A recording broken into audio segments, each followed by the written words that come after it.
open environment for you to work. In that, we are CRI course accredited. It's an international course. We have had students from Eldoret here.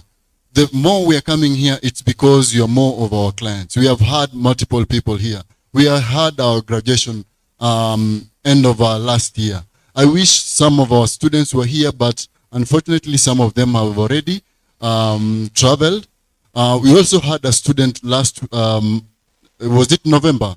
She enrolled, and by December, she got her visa was ready. So what did we do?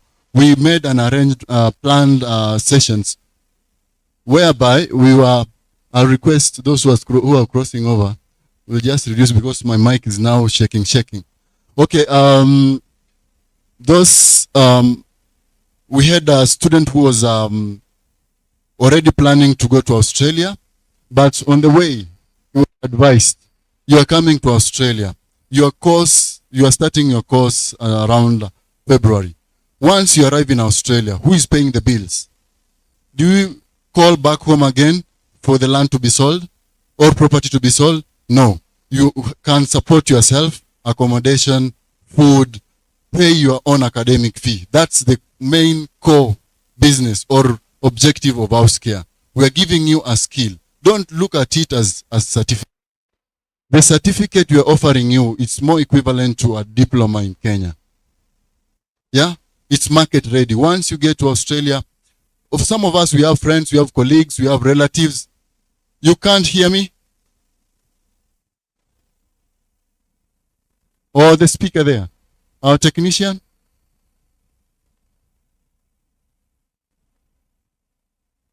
Technician, you can look at the, who is that? Sorry for that. It's being fixed. So I'll try as much possible to we only have one, okay. So I was just talking about our colleagues that are abroad. If you ask them, you're going to study. Should I wait because I'm seeing more waving behind?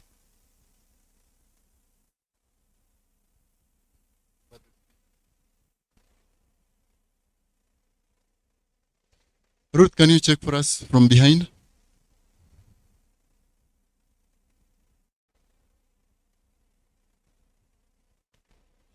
So I was elaborating about why choose house care, because you find that when you're talking to your colleagues, be it in UK, be it in Canada, in Australia, what is the side hustle?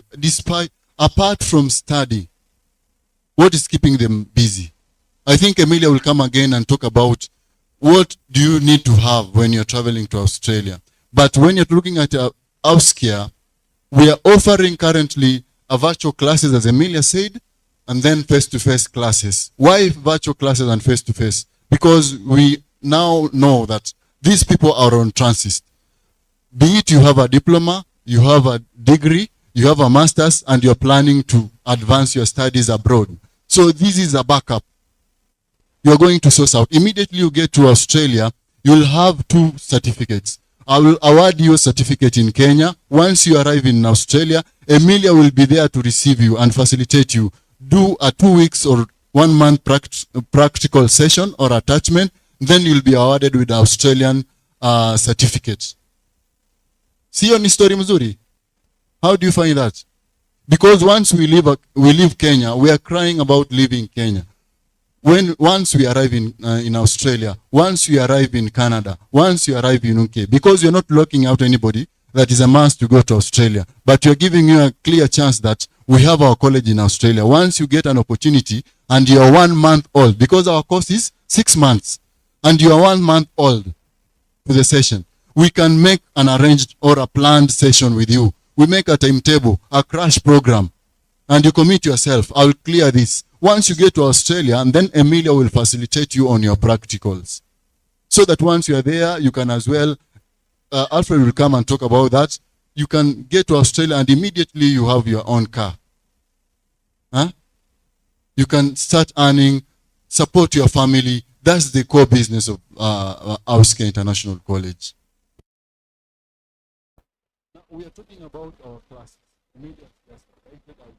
is Amelia. Amelia said we are having morning and evening classes. Our morning classes are running from 8 to 3:30. Then we have the evening sessions from 3:30 to 8:30 in the evening, 8:30 p.m. So at your comfort, be it you have a smartphone, you have a laptop, you can just log in. And the good thing also, our curriculum is a competency-based curriculum. When you're talking about education, people fear because of paying. You're not looking at how much you get.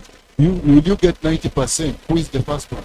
Who scored the highest? That's not our core objective. Because we are looking at caring for the aged and people living with disabilities. So what is that to that? It means that you must be 100% clear on what you're doing.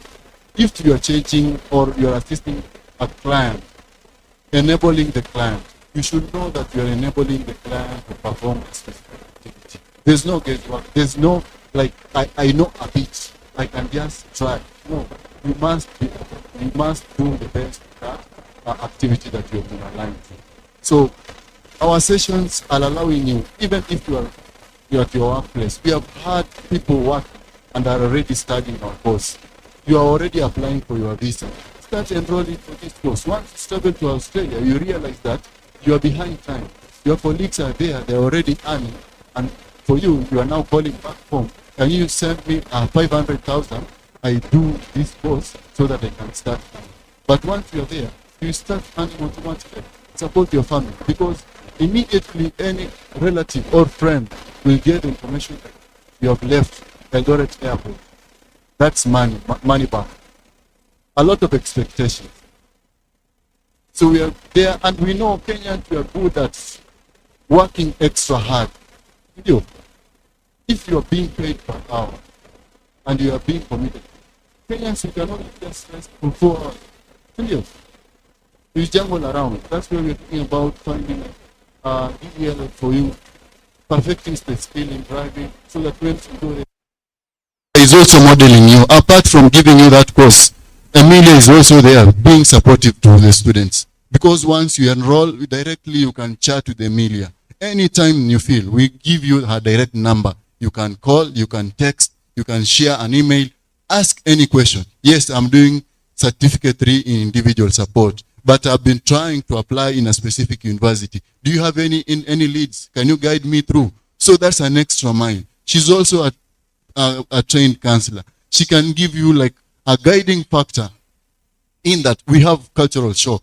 How do you respond? Because that's a new environment. Yeah? Cultural shock is there as much as we can ignore. This new environment, we are trying to learn new things. It's not bad. Everybody will just have to learn in any new environment and behave in a specific way as we adjust. So Upscale, I want to assure you that that's the best place. We are soon in Eldoret, but before we launch in next 2 or 3 months, we'll just assure you that you can as well.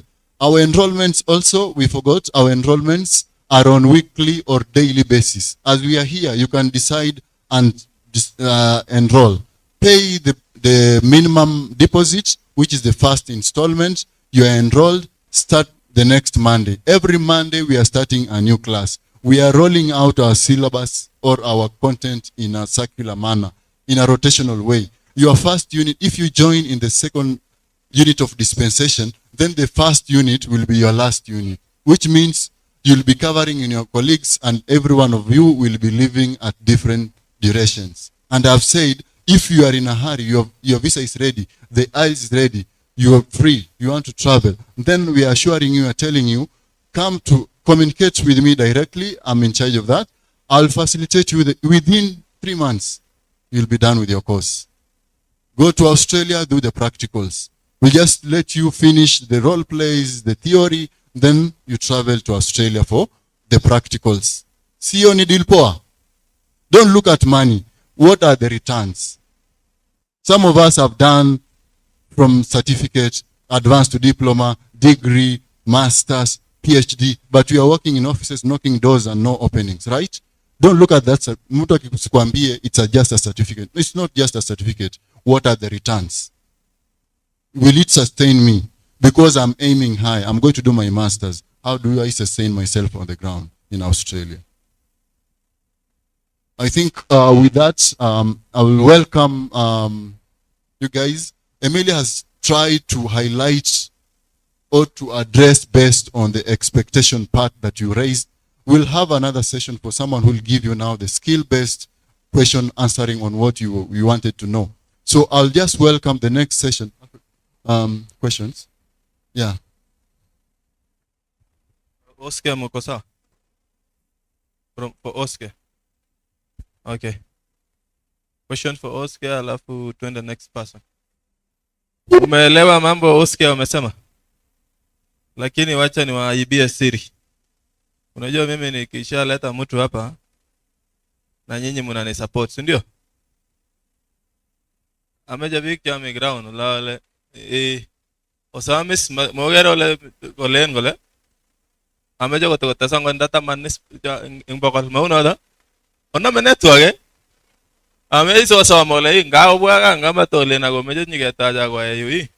Ngama titilwe baba me onget po ya sana sa tole jin go tole. Amu isia ground nyen maraisi. Wale wanis. Kwa wale wenye wasiki session imekuwa mzuri. Si naeleweka vizuri. So tuulize tu maswali. Alafu basi amugo gimyo lin bayin la bay MC ameja so bayin benchmarking oloto. Ole mi serikali ne sabe go linda. Ngamwa wak pijo. Amegira ba kiti governor na ba ilgeo mara kwet. Amuji jo ko jamme bik ago jamme bik. Ko gimyo loto amut ngomi governor go lobenda tak ndarba inda tinege.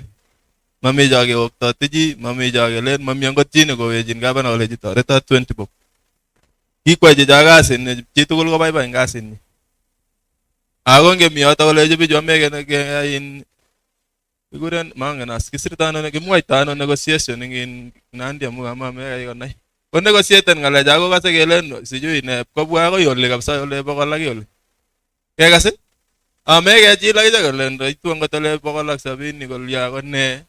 Otu gugis cek sabe aja jamu aku bagus mau nado, makai jamu tu big sini wajib lena big mau nado, was onget big aja jasa metum dah, kamu min, woi, nggak magi mi masuk kami nggak lagi boy siapa kan nggak ada, pas asal tak boleh sama soal.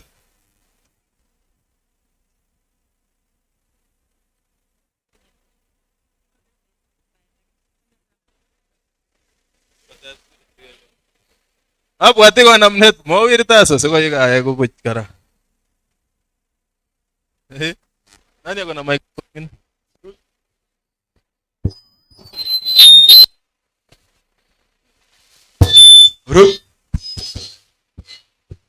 So as we prepare from behind, I'll just respond a quick one.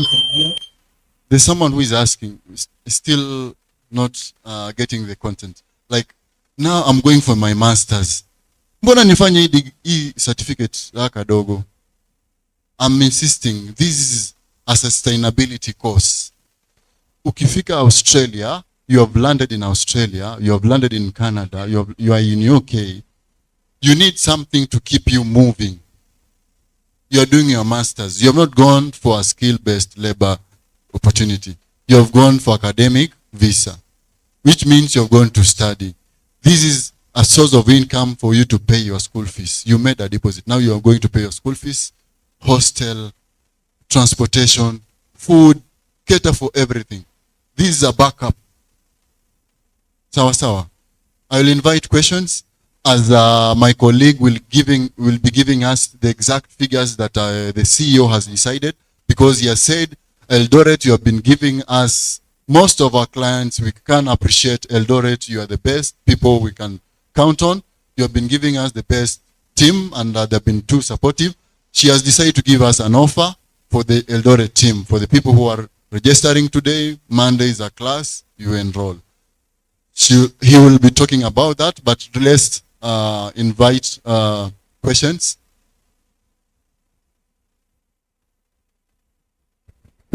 Okay. Amjambo wote. Jamgeto kon. Tuwa mune. Ngalen ko kas ngalyan akimwa. Maunoto ke. Ameche ketige. Ak ameche asoma ole kachilile okorakta nae. Unoto ke. Bas. Okay. Bas, tuko hivi na wapongeza wote ambao mko hapa kwa minajili mmekuja kusaidiana, tunatafuta wote maisha. Kwa wale ambao wako mbele yetu, tafadhali naomba sana, tunawakaribisha sana hapa Eldoret ili tufanye kazi pamoja na mtusaidie kulingana vile iko. Emilio, we are welcoming you very well. With all our hearts, it's open for you. So we don't have many remarks, but in few minutes that I'm going to ask you, let me ask you, because all of these people are seated here, they have each and everyone have his or her own problems. First of all, they are coming from humble families, because you have already deducted 5%, but you are still leaning down to come down of that piece, because these people, they don't have nothing. Maybe I am here representing my children or whoever, and they are there because of their maisha ambao wanahitaji. Sijui kama unasikia, because of their. So please, we are still leaning down for you to help them. Help us. Help us.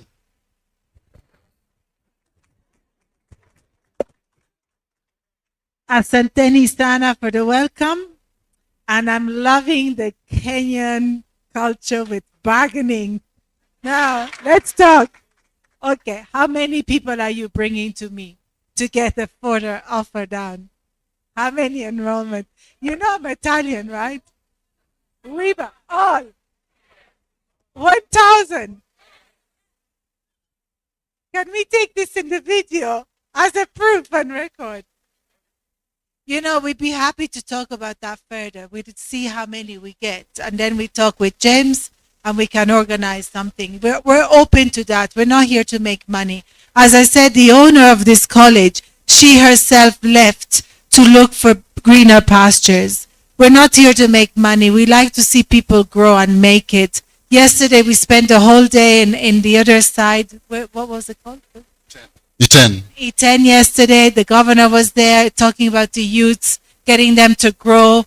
You know, today we are here all together. We see we have somebody representing the government. Maybe they can also support you in giving fees to you to pay. You know, maybe it's a three-way. You know, you come from humble families. Yesterday, the governor talked about the level of poverty with statistics. So maybe we can ask the governor to help us with funds for you guys to bring up to help the whole people grow. And with all of us together, then something can happen. We work as a team, right? You don't like my answer? Okay, thank you. But we have asked them to support us. But the first support is you to bring down the figure to bring down, please. So it is that one. But I'm from Nandi. He is my neighbor. Please help us. He knows our home everywhere. Bas. Ni kama mkubwa amechamuka hapa, lakini amejatoleje. Aigase? Mama.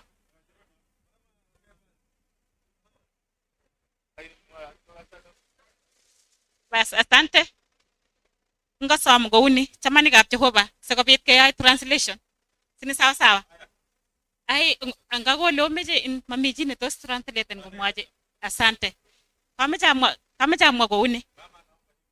Kitinye lagok chekikeyochi revision. Ing lagochu tugul nguno kotindoi biik chekike kowesten chepkondok chechang nebo kwang'ut. Let ko kakoit embassy kowek lagok. Arais kakisom kele ngot ko kakobit or chamanikab Jehova otoretech ng'alekab bank statement.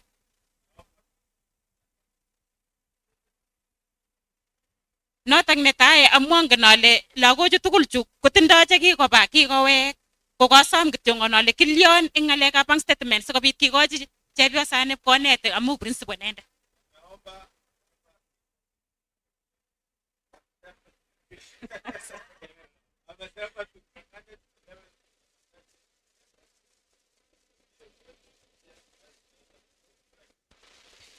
abwati ale ng'olyot nekomeche mising ko noto kenai ng'alekab bank statement amu yekakonyo principal kuni ako kako requesten lagochu iyoni lagochu tugul makimuchi iman lakini yekakosom boyondono kuyo kosom kole ingonyo kitikin kowisisit tamanab komuch chitugul ko kakisom kou noto kele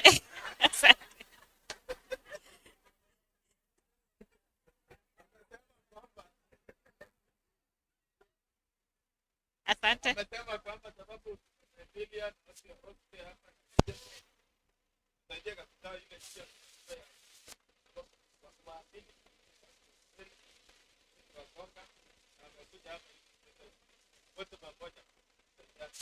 Bas ko ng'olyot nebo let nekomeche amwa ko kole kora yekibendi eng yu ing kaming'inetabkei kasom eng kaming'inetabkei ale kimeche ngebendi eng yu ngemondoi eng yo ko lagochu tugul chu kokaib tugukwak kikosoman English tindoi in passport tinye kiy age tugul arais amu kakebwa komakararan koi kepresentan tukchotok eng yu sikobit oro ole kakilya.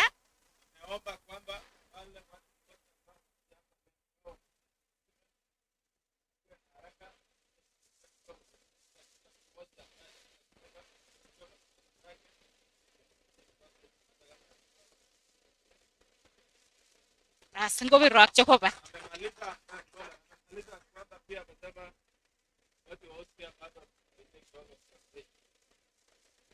Asante.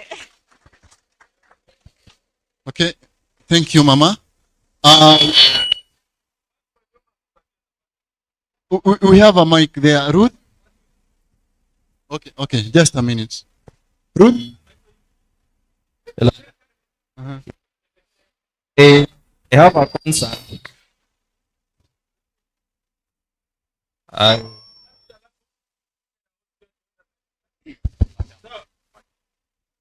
Good afternoon, everybody. Emilia, and thank you for coming. Those guys has requested me to say on behalf of youth, now that I have good English. We're saying that, can you see just from the word of over Facebook and just WhatsApp and we are not even 10% of those who got the information, very many. So what we are saying is that we are ambassadors, and this is just but a start. And our request is that may you reduce for us for that cost. I've seen it is 242,000. So if you to cut at least by some certain amount, we're going to learn, then we're going to bring many other people. We in mass, and we are to go to Australia and these other many countries. We have a very good number. That is what we can assure you. But if only now that you're going to cut down for us, then we come in good numbers. If we to learn, we're going to tell others, we bring a good number. That is what we're going to promise you. Thank you. Okay, thank you. Question from behind? Yeah.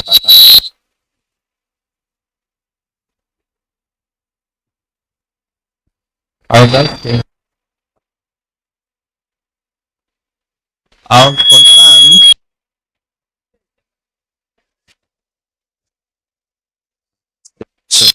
Meanwhile, you can come forward as a madam. You have an issue. Thank you, Madam Emilia, for taking us through. I have a few questions to ask. I think, Madam Emilia, I need your attention, please. I think a lot of us has been given refusals, and to my understanding, I think our students here has to register, study here in Kenya before moving to Australia. Is that clear? Direct to Australia. It's a benefit. Okay. Another question is this. Yeah, I think, is it a guarantee that when we come to house care, are we going to get guarantee visas, or visas are determined by the immigration?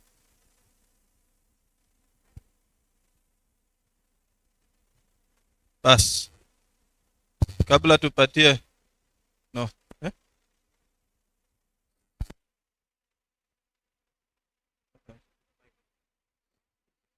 Yeah, mine goes to the visa personnel. Yeah, I was concerned if you have a degree, for example, in criminology or any other course, yet you've offered us a certificate course. Mine goes to those visa personnel. Will that visa be approved, having in mind that you have a degree and now you have to change and do that certificate course? That question rings. Yeah, that is it. Aya, wacha nieleze kitu moja, ni kama tunapotea kidogo. Hii watu ya Oscar, alafu tutapatia mkubwa yao atuambie maneno yake. Wacha nieleze tu mambo ya Oscar vizuri ndio inyoroke mbio. Tumalize hiyo, bado tuko na timu nyingine kubwa hapa. Mpaka mtu ile ya alienda na skill visa bado hajaongea. Na alikata kutoenda kwenda leo sababu ya sisi hapa. Oscar wanakupatia course ile inaitwa Aging and Disability. Tunaelewa? Hiyo kama unaenda kufanya masters, kama unaenda kufanya PhD, kama unaenda kufanya diploma, unafanya hiyo. Tunaelewana? Hiyo ni ile kazi ile ya kwanza unaenda kufanya Australia. Hiyo ni ile stepping stone yako. Tuko pamoja mpaka hapo? Stepping stone yako ni ile ukienda hapa unaenda kuanzia hapo. So ukifanya hiyo course hapa, if you go to the UK, if you go to the Canada, or if you go to Australia, unaweza tumia. Sababu ni kama ile ya Kenya inasema ISO certified. Yao inaitwangwa CRICOS. So CRICOS inamaanisha iko registered in Australia, you are eligible to work in Australia with a certificate ya CRICOS. Tuko pamoja mpaka hapo? Pili, hawa pia apart from kukua na hiyo certificate 3 in or 4 in aging and disability, na wacha niwaambie, hii magorofa yote imejengwa, hizi madekra zimewekwa kule nyumbani kwenu na wanafunzi. Hiyo ni course walifanya na ndio hiyo najenga. Mami kasi yake vipi mama ja berbera yani. Kasi negio ego mwanafunzi kwa noto. Ako kosi na imeja bia si nyoro rabini ja tagilibane fees ako ngamwana tanandia mu magina ngale jumba online. Koyen kosi noto. Kwa hiyo mwanafunzi kwa joto washiko kwa ile pole pole ilioje basi.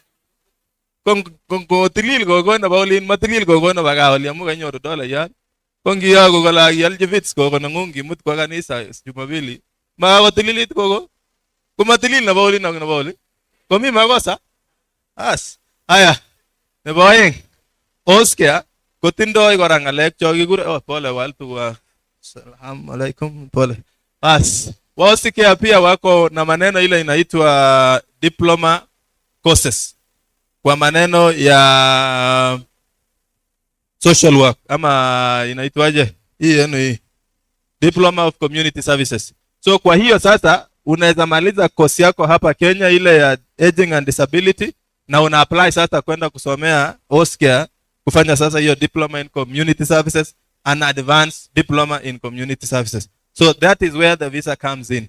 But ingine, if you are applying even to another university, kama huko Madok, kama huko wapi, kama pande ingine, unaweza fanya hiyo course hapa, ukingoja visa yako, alafu ufanya nini? Uende. But still, unaweza fanya course yako ya aging and disability, and meanwhile, una process visa yako ya kwenda Australia through Oscar na diploma pia yao. So advantage ni kwamba, kwa kikuuliza what have you been doing, unaambia si ndio hii nasoma Oscar, nataka tu niendeleze hii course yangu na diploma huko. Unaona sasa, you now look genuine. Sababu, let me tell you, there are changes now that came after November 1st. That you have to be a genuine entrant into Australia. And the reason why we are having a lot of refusal is because many people are not arguing out that they are genuine entrants to the Australian country. So that is where the problem is. Tunaelewana? But ameje tegajil ko nyago ile pokolak 70 ameje to toreta bik kyong ameje ke tebe pokolak ngongoi.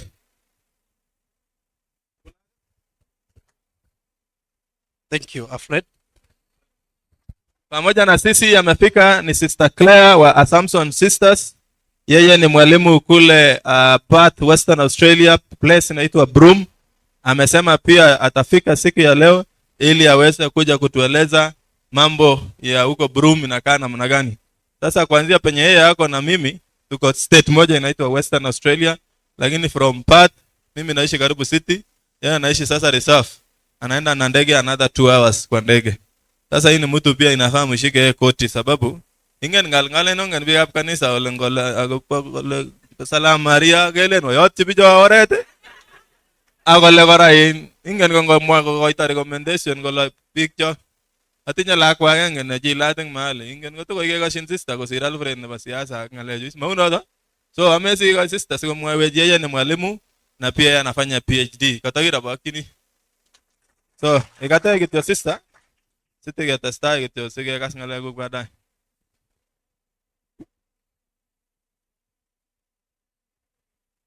Good morning everyone. Kwa majina naitwa Sister Claire Jepkorir Kimutai. Ninatoka Elgeyo Marakwet. Mahali naitwa Sirigoit ama Karonai. Nimeenda Australia, nimekaa for 5 years. This is my 6th year. I'm so happy that all of you want to know more about Australia because that's the country of opportunity. Na ningepewa uwezo ningepeleka kila mtu Australia because it's a very big country where there's more opportunities. It's only 25 million people in a continent, and in Kenya we are 60 million in this small country. So that's a very good country, and I'll pray that everyone will get the opportunity. I know it's very tough. There's a lot of requirements, but all will be good. So I went to Australia. I was sent there to work as not as a student. So I went to work for a diocese called Broome. But because I had already trained as a teacher in Kenya, I went to Catholic University, did my undergraduate and did masters in the same university. So I was sent there. I didn't know what to do with my qualification.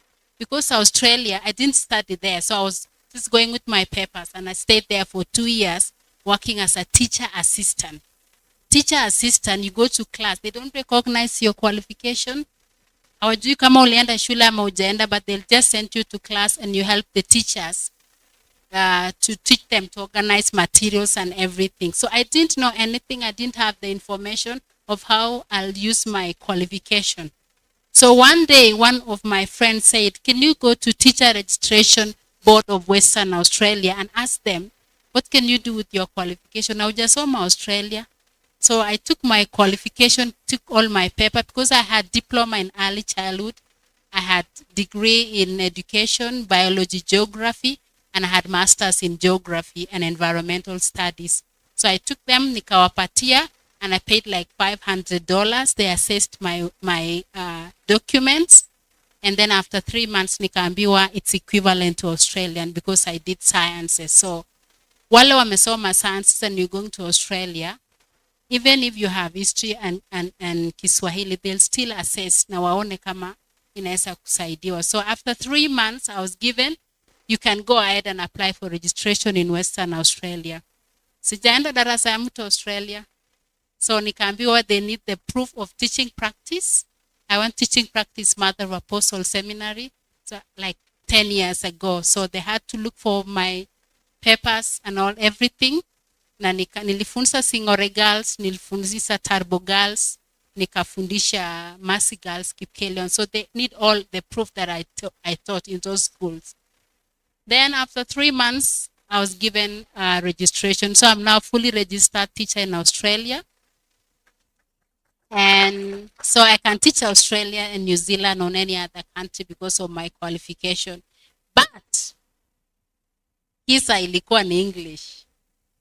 For you to be registered in Australia, you have to get 18 IELTS. Mimi nimetoka Keyo. Nilingangana. I did twice. The first one nilipata 7.5. The second one I got 8 in everything. So 8 all bands. So, and that's how I got my registration. So I'm now doing my PhD because I'm working there. And it was cheaper for me to do my PhD I did in University of Nairobi. So I'm doing PhD, I'm nearly halfway. And I really want to encourage everyone that take every opportunity. If you go there, you're doing something else and you already have your degree in Kenya, just go and talk to people. People have information in Australia. Just talk to everyone. Ulize nitafanyaje. Mimi nilikaa 2 years sikujua nafanya nini papers za Kenya. But finally nikajua because talking to people like Alfred and many other people who give the information wakanisaidia. So if you have your qualification, usione kama utaenda kufanya kazi. Like they're saying they're doing more of manual work in Australia. So wengangana tuna hizo manual work, but eventually if you get your graduate visa, you start looking. If you are a nurse, go to nursing registration. If you are anything, even if you have done engineering or any course, just get the information and they will help you and you're going to get. So otherwise, I wish you all the best. And like the scholarship, 2 months ago, I went to a university called University of Notre Dame in Western Australia, and I met the Vice Chancellor. One thing that I think I have is curiosity, want to know. And that's why all of us, we are here today, because we want to get more information. So I talked to the Vice Chancellor. I've never seen him before. I went to him and I said, I need 2 scholarships for my sisters. And I said, okay, next week send me an email. Now I got full scholarship for 2 sisters who will going to Australia. So like Alfred said, if you have information, just ask.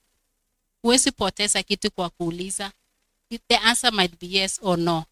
So just ask. So I'm going to talk to people also in Australia and see how we can get a scholarship for other people, because that my first priority was the sisters, and we can still get even 1 or 2. So,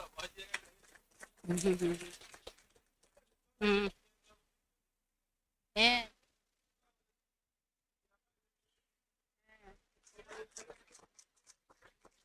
And it's like I've said, it's a very good opportunity to work. Like a teacher in Australia is paid like between 80 to 120 million a year. So if you get that opportunity, then yes. So please wish you all the best, and thank you very much for organizers of this group. And I've seen Stella here. Stella is the one who is helping us for the sisters. So God bless you and all the best in your journey. Bas, kongoi missing. Najua walimu wenye wako hapa wamestuka ngaki neti na network na bali. Bas. It is 18 to 20. Mama jang missing 18 to 20 million. Go marabini wala. Pesa sinyen kenyita genge kigera million ito lo. Korom. So wacha tupatie James from Oskia atuambia sasa maneno yake.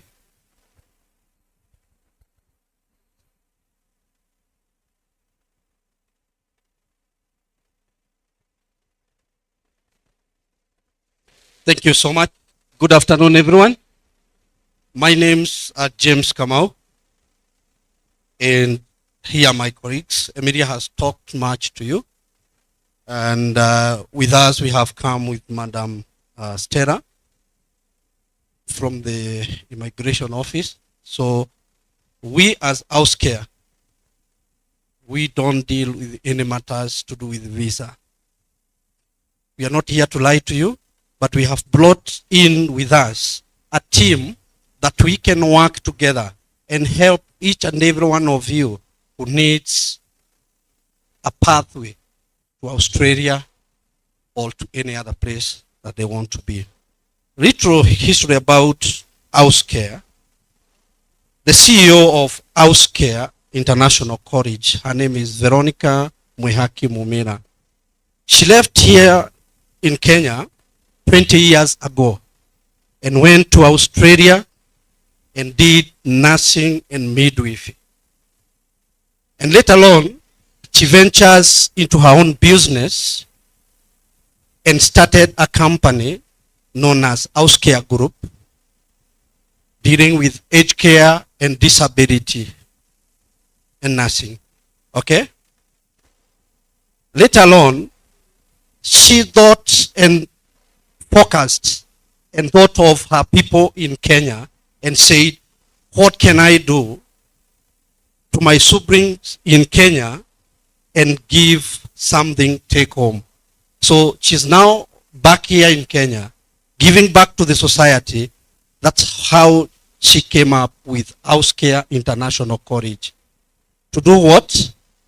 You do a Cert 3 here, as you have been explained, and then this one creates you a platform as a pathway to Australia, not to be thrown in Australia, but you are received in House Care Group in Australia, and you can do your diploma in the said course That's why we have the immigration person here who will deal with the matters of rejection of visas. Okay? And most of the things that are making people to have these visas to be rejected. One thing I will mention is that Australia, if you check, Australian government is becoming strict a bit to Kenya, because last time it ranked Kenya to a level 2. Now we are in level 3. Listen, people are giving fake documents. You don't want to give a genuine document that you have been given a 6 months course.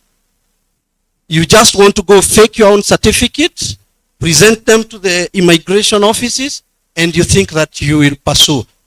Things are now strict. That's why we are here, to solve these problems. Have genuine certificate, have genuine bank statement, and then you will have the pathway to Australia. When you reach there, you doesn't just go there to study in Auscare group.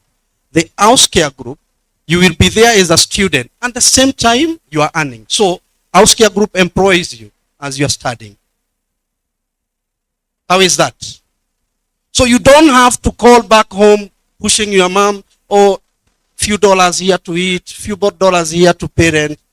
It's catered for by your hard work, you being there. So if you are here today asking yourself, why should I do a course with Auscare?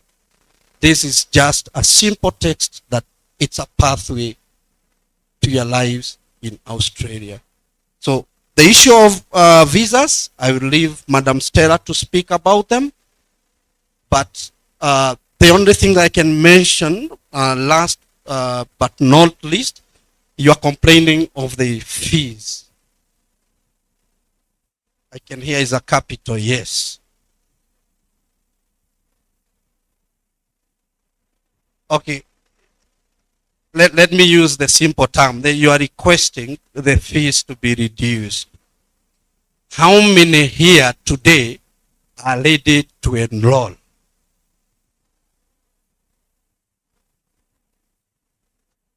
Is this true? Alfred, with a show of hands, how many are here today to enroll?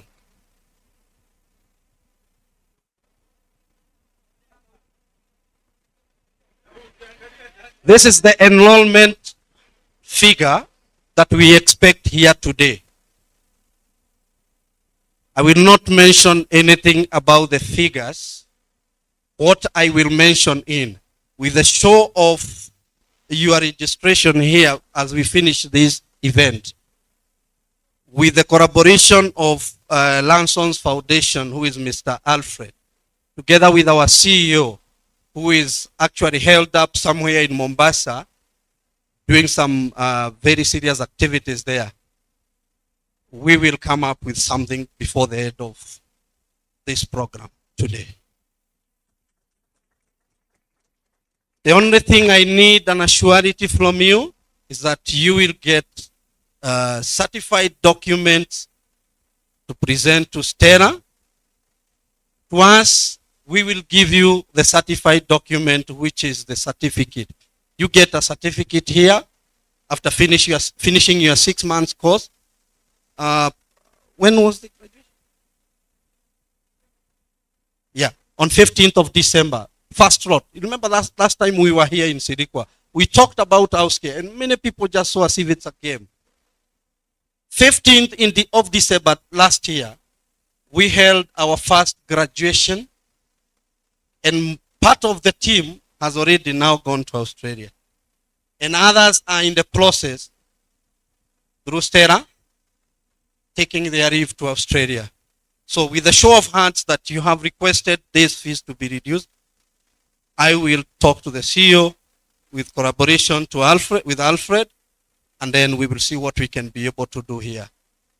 Another good thing about Auscare College, I'm winding up, is that, yes, we have braided our course in two ways. That is virtual and face-to-face. If you are enrolling here in Eldoret today, it doesn't mean that you have to come all the way to Mombasa to do the face-to-face. You can do virtual, that is online. And then we are looking in collaboration with Alfred of a space whereby we can put up a school which will be launching soon so that people in this region can be able to benefit and cut cost of you having the stress to come for practicals and face-to-face classes in Mombasa. So be patient to that. We will be announcing it soon through media platforms, through Alfred. But let me add to that, awaiting for few remarks we will discuss with Alfred and the CEO. Thank you so much for your time and hope to talk to you soon. Asante sana James. Sienda mbali.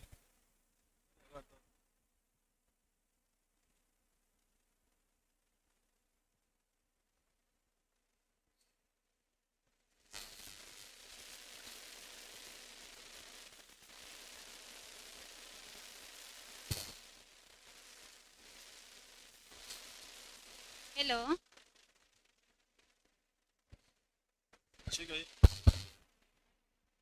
Na utumie sauti kidogo.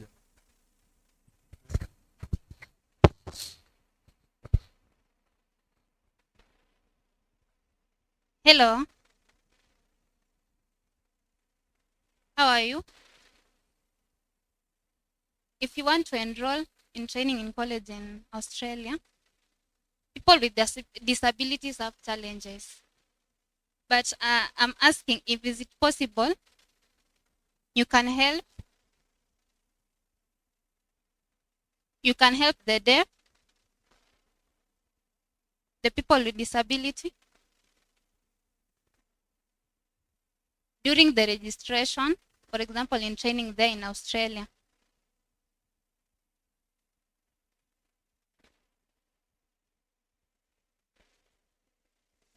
Is asking a question to Alfred about people with disabilities. He's saying that people with disabilities, they have challenges when they want to go to Australia. How can you help during the training and everything?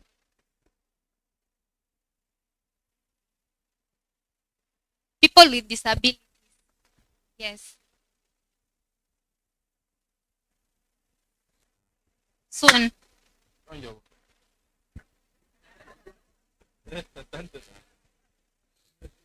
Bas. Magogaroga ke kuna kasi ni kurongoza. We, unaweza jibu hiyo Stella. Sababu sababu I just want to say something about Australia. And this question came to me yesterday also. Australia is a diverse country. They welcome everybody. Anybody with different abilities, it will be their own challenge if they make it their own challenge. Because Australia treats everybody the same. Hence why we say people with disability or people with different abilities. Because that person's identity is not the ability or the disability. They have an identity as a person with a different ability.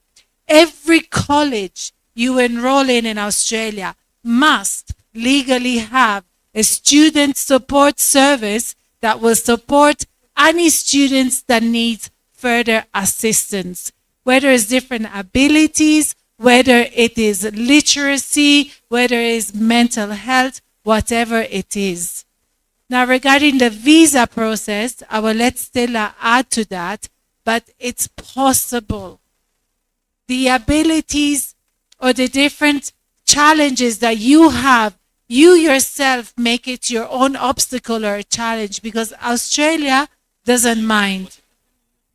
Australia welcomes you as you are because you are a person.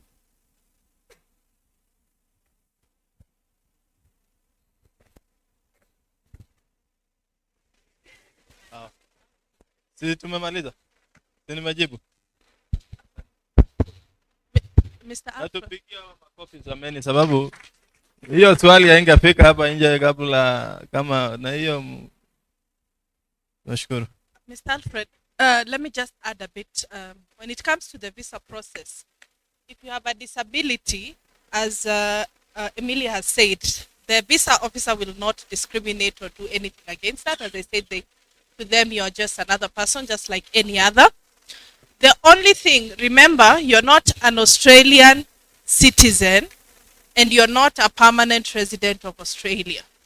So the taxpayers' money that goes to support Australians in Australia with disability might not be the same for you. So the Australian visa officer would want to know, how will you be able to support yourself with your disability? If you're in a wheelchair, you need to have somebody accompanying you to be able to support you. Then if you're going to university, let's say you're deaf, the university has to be notified to see if they have that support. If they do, which most of them do, the only thing is sometimes they might have to increase the fees a bit to have additional support. So it's always good you talk to the university. But the visa officer, as long as you have that support, you're able to explain how you support yourself. Most of the time they don't have a problem. Bas, asante sana. Alafu sasa tumepiga masimu, tumetuma James, kuna mazuri atatuambia. Lakini ile kitu tu ningependa kusema, if you are waiting for your visa, if you are ready to join Oscar, na kama umeshapata visa na uko hapa, tunaelewana? Kama uko hapa na unataka visa, wewe ulikuwa unataka kupata ile inaitwa pre-departure information, heri leo register na hiyo course ya Oscar, sababu unapewa discount yenye hujaiona hii Kenya mzima hii. Sababu ile pocket money yenye ungechukua uende uanze hiyo course uko naye, leo umepewa at a free rate kabisa, ile flat rate, ile haigango ti register nguno agumeta usugul ingenile itinya visa patale ngalolet ni manini. So ongetinya visa inglolet agimiu kegeni kitya ile accommodation kenyoru ndano anan one maisha ngolot I register ndani konde itolin kitya ile bas angwane ne bik choga itayo ngalegi ja unoto suko kagetelun karibu percent konom kagejil sinyen kimi ole percent konom. So ame ko kangalalji jao rabai nitomo wasajini Uasin Gishu ni bas. Tumaliza sasa na Oscar ndio tuenda hii group nyingine, si ndio? Karibu James, na utupea mazuri bwana. Sorry. Kuna mtu ako na swali kwa sister juu anaenda ni karibu saa 7 na kanisa ndio hiyo maombi. Kuna mtu ako na swali kwa sister? Mbili tu peke yake sababu amefanya heshima kupitia hapa. So mtu ya macho 4 simama. Lakini kaka ingalali anyon. Agla kwa ni ba macho ine ora ni misang. Tap direct inyoto.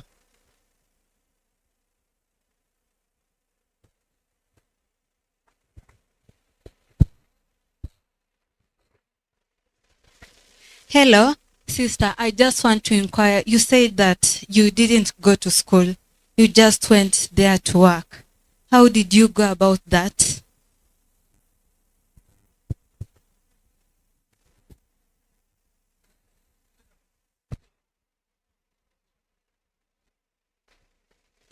I am inquiring specifically about the eligibility process.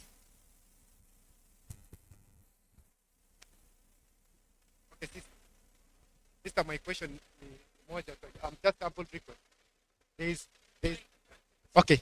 There's the other way around whereby we are using 2 options. This one goes to all of us. Let me just request sister to organize it because we have the other way around. The Catholics also have an option whereby they sponsor some students, and we are privileged to have Bishop Kimengit, who is very cooperative. Hi again.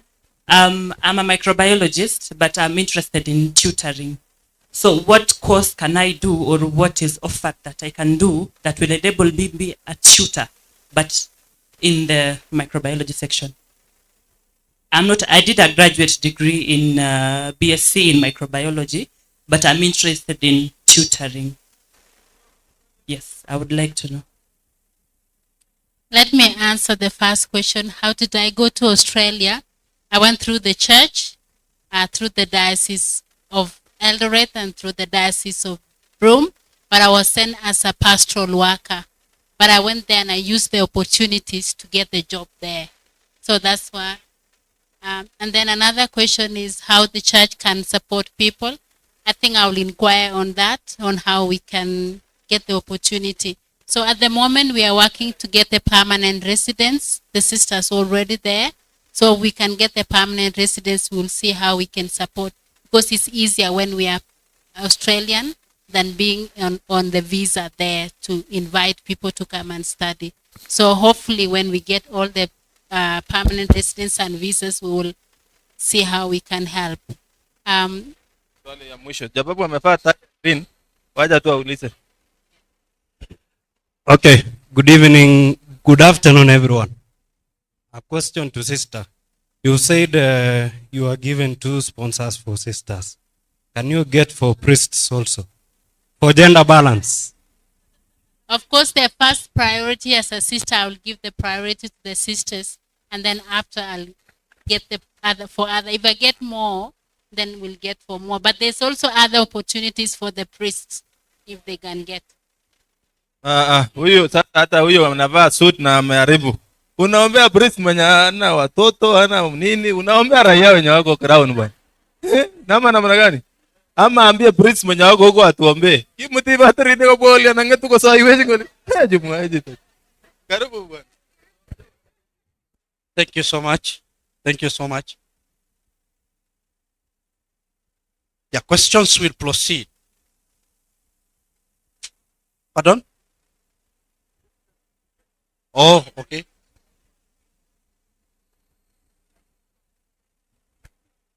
Oh, about microbiology, is that what you did? Tutor. Okay. Once you have your qualification and you're already in Australia, then there's a way that you can get to know, there's more other courses. For example, myself, I was supposed to do the university, to teach the university, but there's another course I have to do called training and assessment. So once you are there, and then you can get more opportunities. So I'm supposed to do that course for me to teach in the university or in the college. Yeah. Bas, kongoi missing sister. Tumeshukuru. Mungu akubariki. Wapi mti ya picha bwana? Unajua baraka inaweza nipita. Kamera mwana. Fanya sioni no. Umemaliza James? Bas. Sababu ya sister akiongea, tumepata waziri wetu wa Uasin Gishu wa education amefika hapa, Mheshimiwa Sitianai. Tupige makofi jameni, tumkaribishe. Na sababu mheshimiwa amekuja, tutaona maneno atasemaje na yeye, alafu bado tuko ile maneno ya Oscar, si ndio?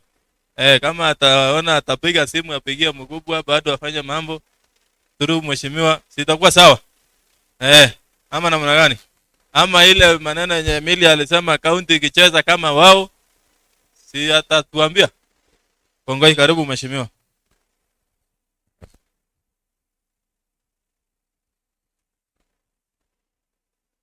Yeah.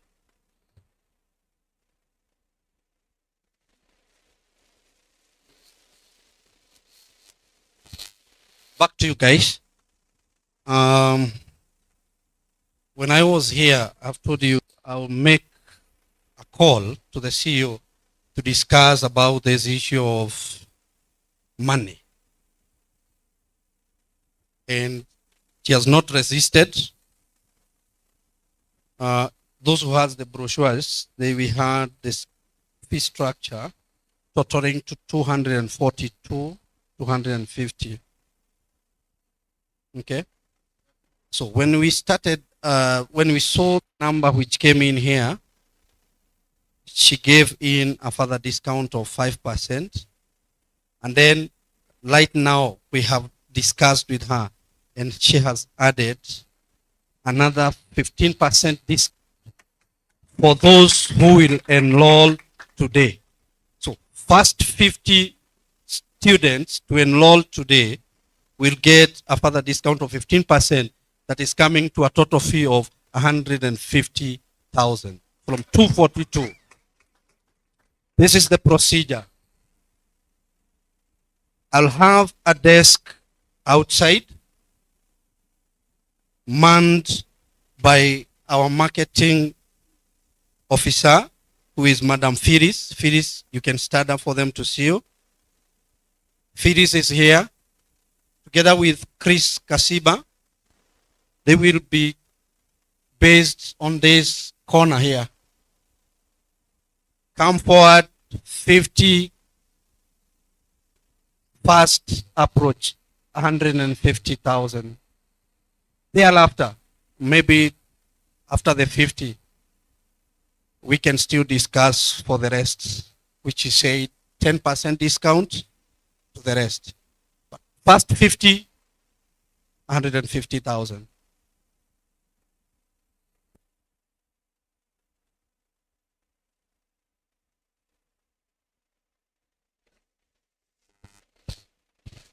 Another question here. They're asking, the 150 today, I don't have it. What do you do? Come in, register, put a commitment, show us the bank transfer issues. You can deposit any amount, not less than 20,000, isn't it? Then you can clear the rest maybe tomorrow, awaiting to enroll before the session starts. Are we clear to that? Are you happy? Yes, madam.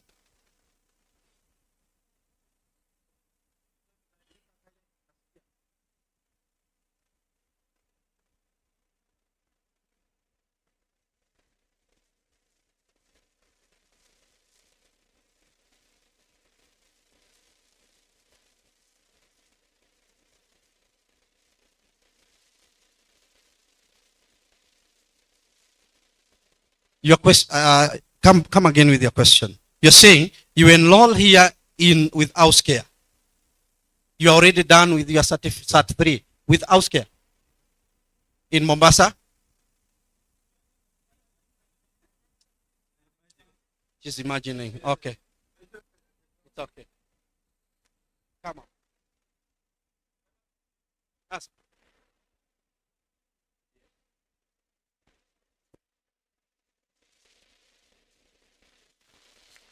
Yes, I'm asking about house care. I've done it. That's course, a certificate course of house care.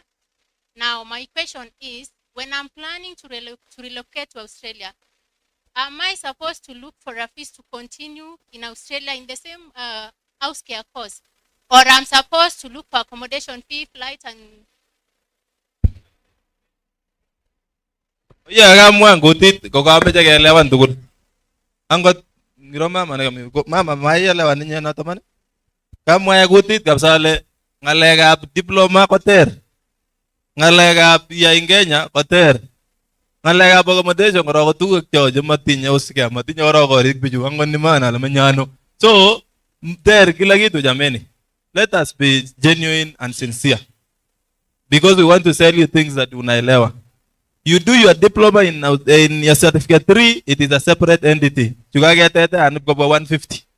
Pater, magure kaya diploma ni vya in Australia. Tunaelewana? Ter kabisa. Ngamwe wakasema ini ko ramu ni tanilipa ni fees. Mama jasa yunyu ko leji ngagetes ko kanju ko ja kagela 150 koko. Mat ko 200. So kagelewan keng noto. So dada yangu, if you are going to Austria, you are doing it under Austria. But the certificate 3 ni ile unaenda kufanya footing naye. Wako na college yao yenye wataenda kukufanyia huko, hiyo ni tofauti pia, unalipa fees yake tofauti. Kongomeje tegejil jo takamu tegejil kora kele jamu kaibunoli. Konda lunis chun kidogo kora nanune. But ngalala ko ter jaba mamutai leban 150 ngoli imeja biso man nyishe ko en Australia. Magoi memugakse korom na ta kidogo. So unless ko to meja kele amu kai register ngoli ibunos kya o tilweje kidogo kora ngoli mauno to. That is where we can negotiate. Mauno to. Oskia. Mimi nawapatia dakika 2. Fanya malisa sasa yote yenu. Ndio tuende mtu mwingine. Alfred, hao watu wanataka kwenda ng'ambo sahihi. Au kitusukuma hivyo ama tukatizia hapo. Si tuendelee? Sawa. Sasa Mi naona mnalala. As we speak, just know that this event is live. Sahii tunaongea, there is a parent ako Finland, ashalipia mtoto wake 50,000 ya kuenroll. Watu 50 muko hapa na watu wako online. Take your chance.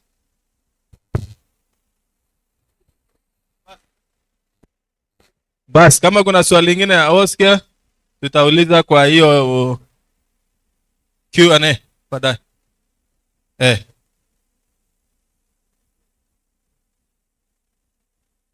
Sawa. So we will have a question kama bado, but hiyo kabla kwa hiyo toma ya tarika ya jil nin baulining big chaka ile taune ulimu unaona. Bas, wacha nipatie dada wetu Stella achape yake maneno ya study abroad. Piga flash kabisa. Arafa, sababu hawa watu njaa hata maji ya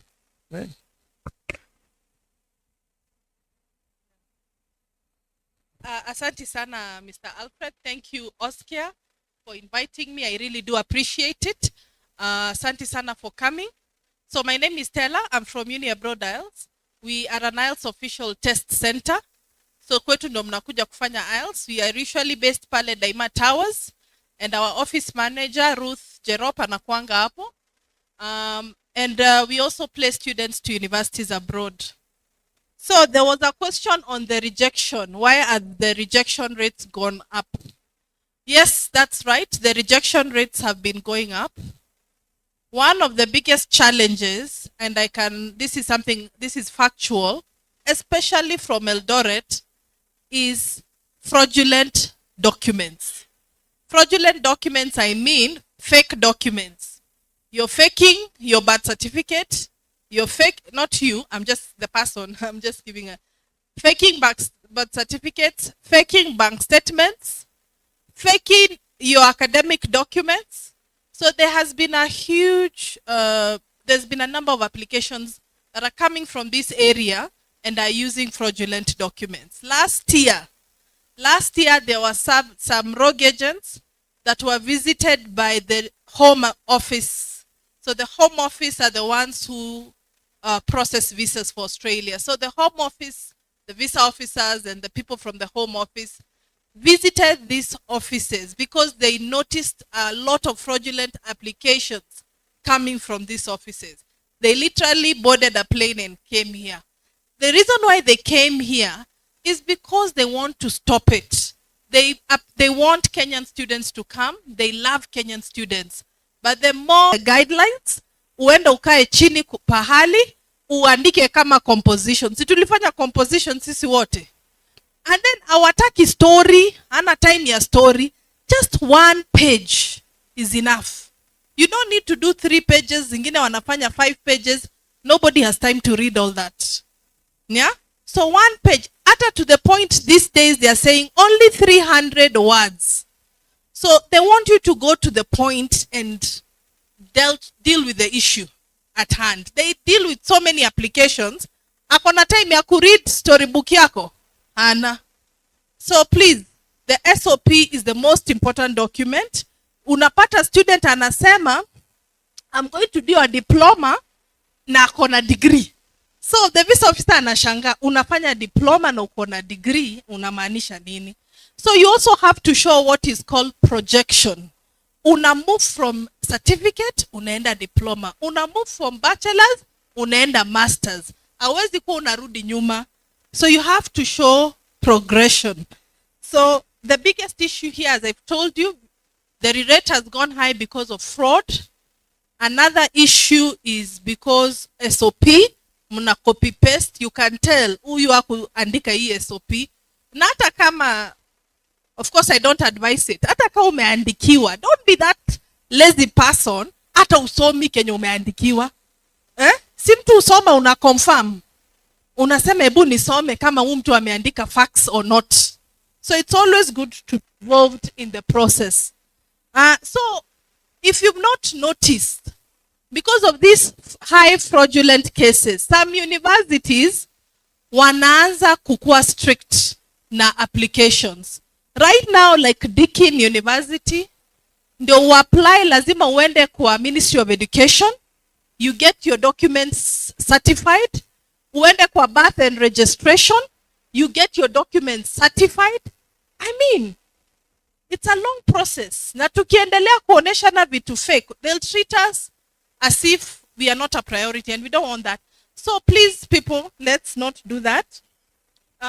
In terms of bank statement, whether you like it or not, hapo tuwezi epuka. We are level 3. Level 3, it's mandatory. Two things. Kama una bank statement, watakuuliza something called ongoing income. Ongoing income inamaanisha ni sawa hauna bank statement, mzungu hana shida, hauna bank statement, but do you have an income to show you can afford your tuition fee and living cost per year? So kama let's say I am a salaried employee, I'm being paid 500,000 by Equity or Safaricom. 500,000 times 12. How much is that? What wa math? Yeah? 6 million. And the university my son is going to only needs 5 million. See, nime qualify. I have qualified with ongoing income. So I don't need a bank statement.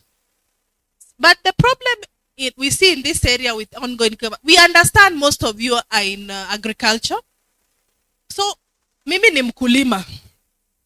Na niko na mahindi. Every season, maybe I get 7 million from that mahindi. Shida ni, mzungu understand words, anataka facts. So, ukilipo hiyo mahindi yako, wacha kuchukua cash. Ambianga mtu wapi? Deposit kwa bank. What does that mean? Unaoneshana you have a system. Vitu zako ziko na system, you can prove. So ukilipwa kwa biashara, please reduce cash. The world is now digital. They don't cash. Wazungu sahi pali wamefika, wanaona cash nika kuna kitu unaficha. So please go through the financial system. The reason why they want in the financial system, because it is regulated by central bank. So they know whatever money you're getting, it's not through money laundering. It's been regulated, because hakuna bank itachukua, uwezi enda leo deposit 1 million, na explain imetoka wapi, si ndio? So they understand, if you're going through the banks are financially regulated, so your money is good, it's not fraudulent. So please, watu wa business, hiyo ndio makosa moja mnafanya. Utenda useme niko na ongoing income, I make this from my M-Pesa, from my maize, I make another this from my milk, but tukienda kuangalia kwa account, hakuna pesa ya milk na maize. Unashika? Wataki kuona pesa nyingi, wanataka tu kuona kuna pesa ikiingia, ikitoka. Ya milk na maize. Alafu weke tu ka biashara hapo kidogo. Sometimes hata tumia suppliers wako invoice, si ndio? Unamwambia this is my invoice, pay to this account. They want you to formalize how you do business. So that is the biggest challenge. Tunaiona hiyo challenge hapa, watu they are used to cash, but now the world is not about cash. They want you to be in the system. So two things, either you have bank statements, ama you have ongoing income, ama you have a loan. So maybe your parents have big property. I've done one for Eldoret. The parent had a big land. They evaluated that land.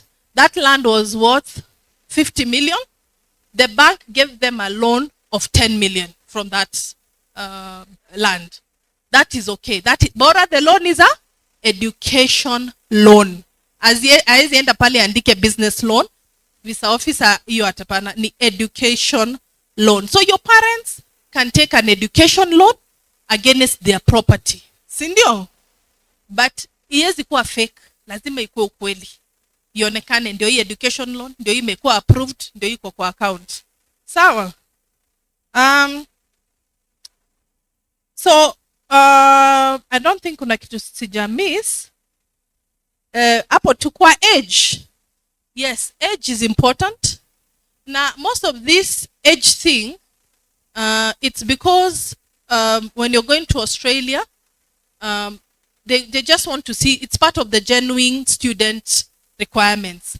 So if let's say niko 35, let's say niko hata si 35, 27, sijafanya degree, nataka kwenda Australia. Mzungu atauliza kwa nini hujafanya degree all this time? Yeah? But if I'm 27, I want to go do a master's. Unaona kuna nini? Progression. So that's the most important. So you can't, kuna age ingine ikifika, it becomes risky. I'm not saying it's impossible. Remember, visa officer is a human being. As long as you explain yourself. We've done cases for a 43-year-old. We even asked, tulikuwa tumemwambia hii ni risk, but alikuwa anaenda masters, bado tukamwambia hii ni risk. But she was able to explain herself and explain her case, and the visa officer understood. They are human beings as well. But some universities, watakubali uki-apply certain age. I'm sure Oskia, that is not the case. With Oskia, I'm sure they can take. But for universities, kuna universities watakwambia if you're below 20, if you're above 23, hauwezi apply, above 25, hauwezi apply bachelors, above 35, hauwezi apply masters. So some universities do that because they are trying to reduce the risks. Yeah? So sometimes it's just good to know about that. So if Australia, if you don't fit the requirements for Australia, wacha kuforce. Kuna countries zingine watu wanaenda. Kuna Canada, kuna New Zealand, kuna Ireland, kuna USA. So sometimes ukiforce sana ndio inaharibika. I think I've answered most of the questions, Sergeant. Thank you. Bas, tumpigie makofi Stella jameni.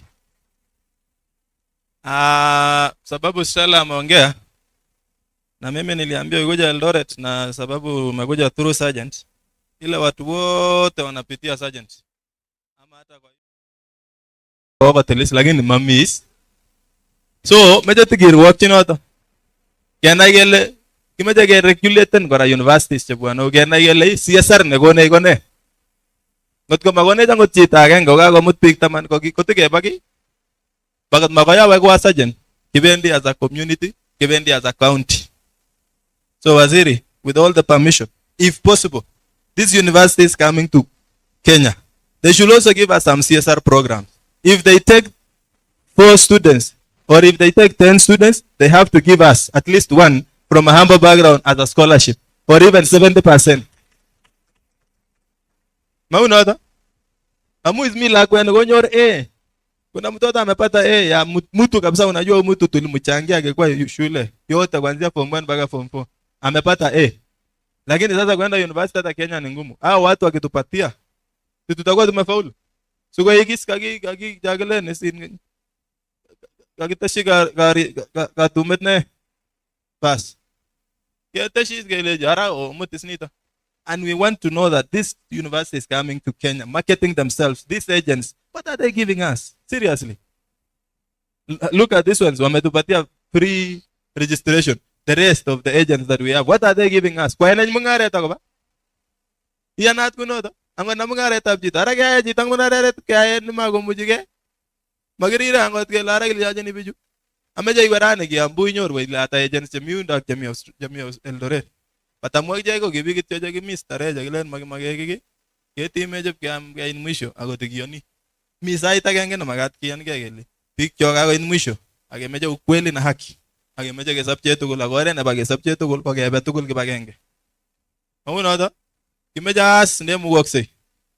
Ne mi uji aga tugul ne access ni internet. Iwe university aga tugul na igera gisiri Gmail. Agoleji kimeja aga petu no bwane. And I want this expos, Waziri. These expos that are coming here, we want them to include the counties and waziris of education and people of these areas of making decisions. See ya me tebijo ta ko sir kitenye gele gituito sirupa mall gituito siano. Komi bijo ta korok ko negotiate on our behalf gele ngomeje bik tamaning yuran. Kewo ne jagenga korong negimuti. University nikja somania ne negle edit kon university. Kiko soman lagok jo kigimi at the same time 300 students, but not even one single day. Kogibwa wala kimeja kesal suguli na mi tai itigo. Malangot kimeja kesal suguli na mi ziwa. Malangot kimeja kealji lagok kwainik tebunu hamba background. Aga geleban million ishek. Olen raisi. So ameche kityo kirwokyi noto. Mangebe kityo bitonin. Kebe amu kakimuchi kanan kakealde korotinwek. Mi tugun alake chememuch kealde korotinwek. Akorwokyin biik alake. Tos mau noto? So Waziri, if possible, let us know. If we can support you, if we can give you emails, you email these people to give us 50% discounts, or they give us 70% discount, or they give us at least 2 slots every year to take our students. Because we are giving them a lot of money. Biju tugul, ibwate ile biju tugul yu, majalil dos tiptemu ko kabekenyini. Ko tiptemu jotan da ko juta yengu jabunu humble background. College, ako manda. Tos mau noto? Kongoi missing.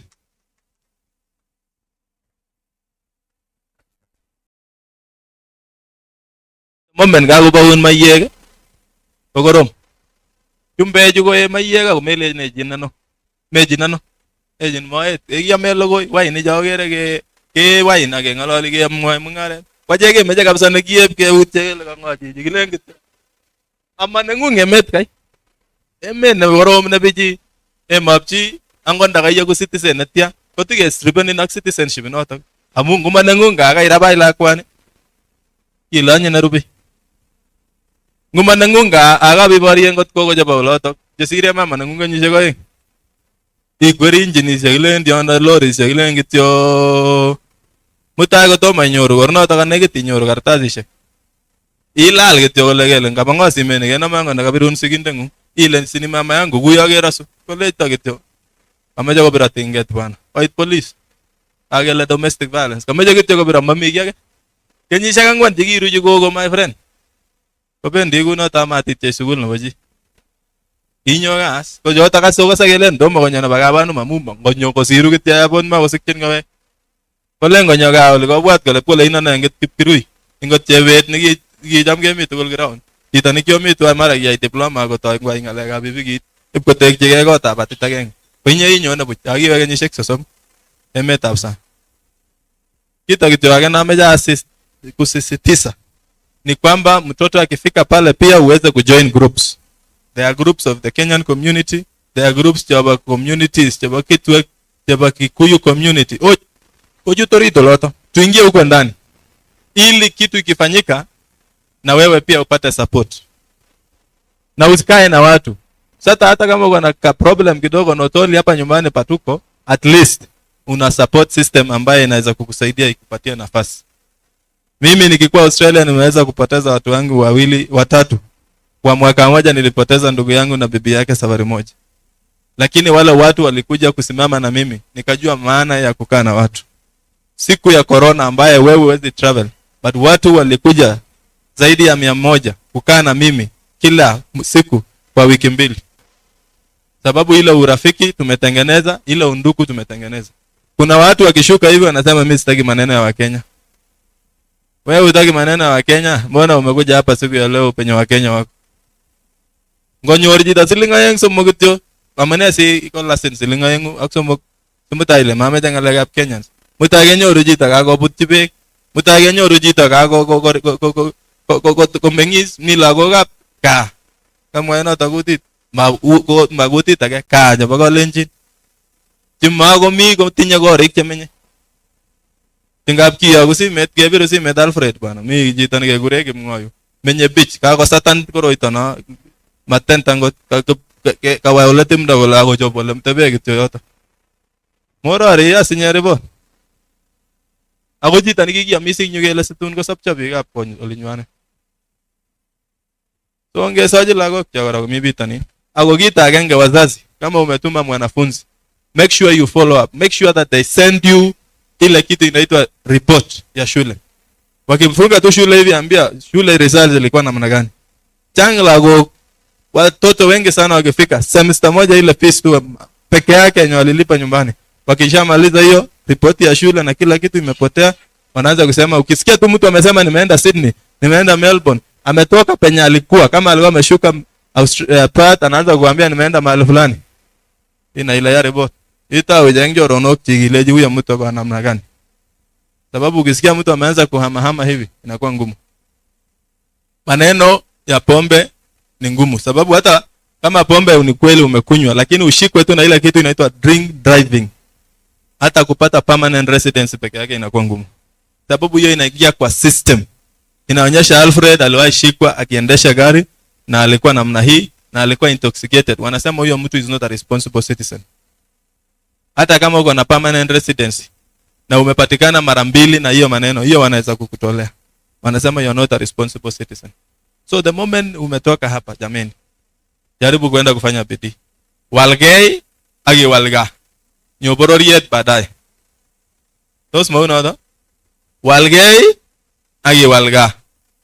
Nyo nenyonet nebororiet baadaye. Amu kita na bagamanut ang dagilen sinyen sahi kagiwajeng nyo. Kotile nornin sa jan ko babigyan na labatan ni saru garo werta ni milet kotil dang nyogolen jitugul oy bangetung nyonege magesaru ge garo. Ko uno tak magat ko uno ta sabet saru ge. Nagay muy ge nyi kanapte ja sajege. Amu isngot ko me muje ge mahoy kanape jis. Mauno ta. Ane kingawendi Australia, and many people know of my story. Kingawendi ane Australia. Kogi uit ipko gogo nigisicha mama na nyunet. Kogon goren nyi nigimisan da nigijam konyorchin chebo sukaruk ak kolipane boitinik ak tuguk chik. Kokakwaman kain mwisho. Kolecho kokur mama chechuket ak kolechi biik chok. Amu kito nikikwai kijananda nikikiro boisionik chik chetab kotar form 4. Akegere kele tai eng kijanandani kumaya. Kokonkei inegei akorat mugulel kole ngokochi kijanandani. Kiotinye karibu beishek 3 alipan fees chekimeche university. Kokonkei kokoito koronotok. Ako kikonik muguleldanyi amu kikimaketan the same day ako the following morning nyikolipan chito nikilole eut len liplipeni. Kicheng akine koret. Nikibunu chekikilen in kiba Somalia. Kikurene biik chikaba vita nikiba Somalia ni amis kikilene jote amiso. Kokakilipan kabisa jeshi betuno chebo Kenya. Koituni akine kole nameche anameke. Amu kipkotoreto cheptalel kibaweke kotosobe. Ketuiye karon kikoret kiba 1.5 lakini amu kimeche 1 million. Kenam 1 million inotok akipkelipan makialchi angot koko sukaruk. Kole koko mamake sukaruk amu tatun kesobe lakwani. Matukosobe na olinyo acheke kakosobe na kokwek biik chebunu olimbo Siwa ak tokwek alak cheterchin. Ak amune notok siko kila kenyit ya kanyo gaa mi biik sinyen chemi holiday cheingen angot ingen ile jirani nengung komi Australia. Lakini mi holiday ndekere sahi komi Mombasa, komi ano masabenyi. But at the end of the day kokialane amu kiabune ole bichi ameche akine aib oret ne rahisi. Kotoret biik alak akon angot beishek 2 chebo holiday nenyu kemwa tuguk cheu chu kiwale sobetab kapchi age tugul. Si angot ndawendi holiday kokakotulian muguleldonyu. Ako ngongutyo kole kongoi konotok kityo nebo maana ngane alen kongoi akine. Komosop koek keny akine. Komutai kesulda chi ak nyu ngebendoti ngulo komolen sajenit kinye boiyot kinye orojo chebo mwanik mama senge kosulda lakwet oro. Komachotok kityo boiboiyet ilen kakimeche ne age. So ameche sikekas ngalekab Kiprono eng biik chameche koba ngalek chebo studies. Komwoiwech Kiprono. Ak ameche sikebit aketeb maswali. Matkeng'etyo amu kichenge sobet kamwowo mae chaik karon kalen tatum ng'ony kobirwo bichu kole kakonyi biik kakolya anyo kuno. Tomo awe angot ng'ony ale kasar keyae chaik. Amu kimeche keyai sobet kokitebye amut eng Elgeyo Marakwet kong'ete saa 3 koboto gavana mwenyewe akoi jioni. Kebestosi saa 1:30. Komi yotok amang'et chi amalechi kakwame rubet. Sasa alafu tuingie Kiprono. Alafu dakika moja sasa.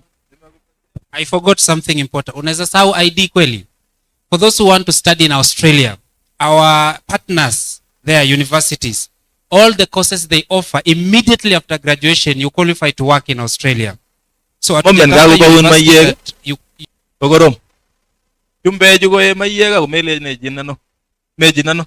Ejin moet. Ekiame komi bitani. Ako kita agenge wazazi kama umetuma mwanafunzi.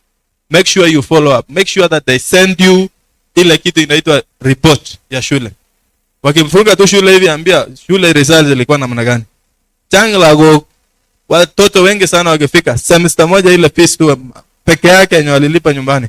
Wakishamaliza hiyo ripoti ya shule na kila kitu imepotea, wanaanza kusema ukisikia tu mtu amesema nimeenda Sydney, nimeenda Melbourne, ametoka penye alikuwa kama alikuwa ameshuka Perth anaanza kukuambia nimeenda mahali fulani. ina ile ya report. Itau ijeng choronok chikileji huyo mtu kwa namna gani. Sababu ukisikia mtu ameanza kuhamahama hivi inakuwa ngumu. Maneno ya pombe ni ngumu, sababu hata kama pombe ni kweli umekunywa, lakini ushikwe tu na ile kitu inaitwa drink driving, hata kupata permanent residence peke yake inakuwa ngumu, sababu hiyo inaingia kwa system. Inaonyesha Alfred aliwahi shikwa akiendesha gari na alikuwa namna hii na alikuwa intoxicated. Wanasema huyo mtu is not a responsible citizen. Hata kama uko na permanent residence na umepatikana mara mbili na hiyo maneno, hiyo wanaweza kukutolea. Wanasema you are not a responsible citizen. So the moment Jamutai, I'm from Chepterit. I went to Japan to do my master's in 2020.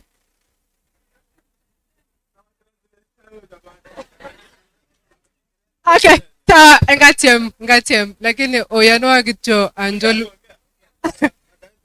Hapana, Anjoli kityo sigelewan. Sema tu Kiswahili. Sababu dada yetu anataka kwenda Japan pia.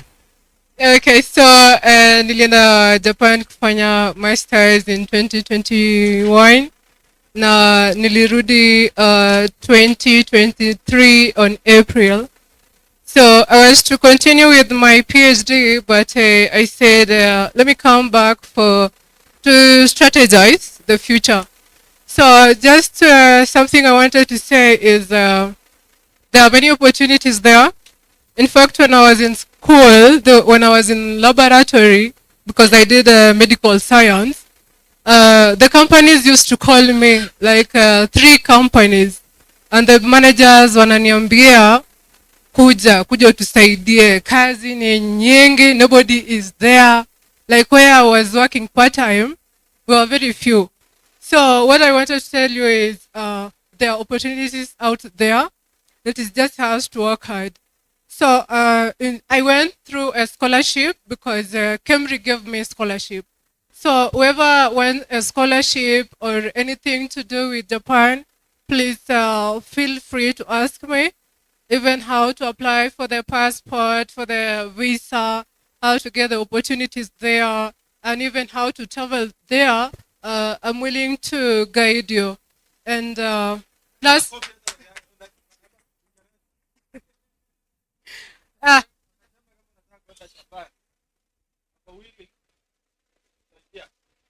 Yeah, hivyo. Mucha missing kutabuno ya kutit kabisa. Inganile ngila ndege ko suppose itwag English kala ndege takiche.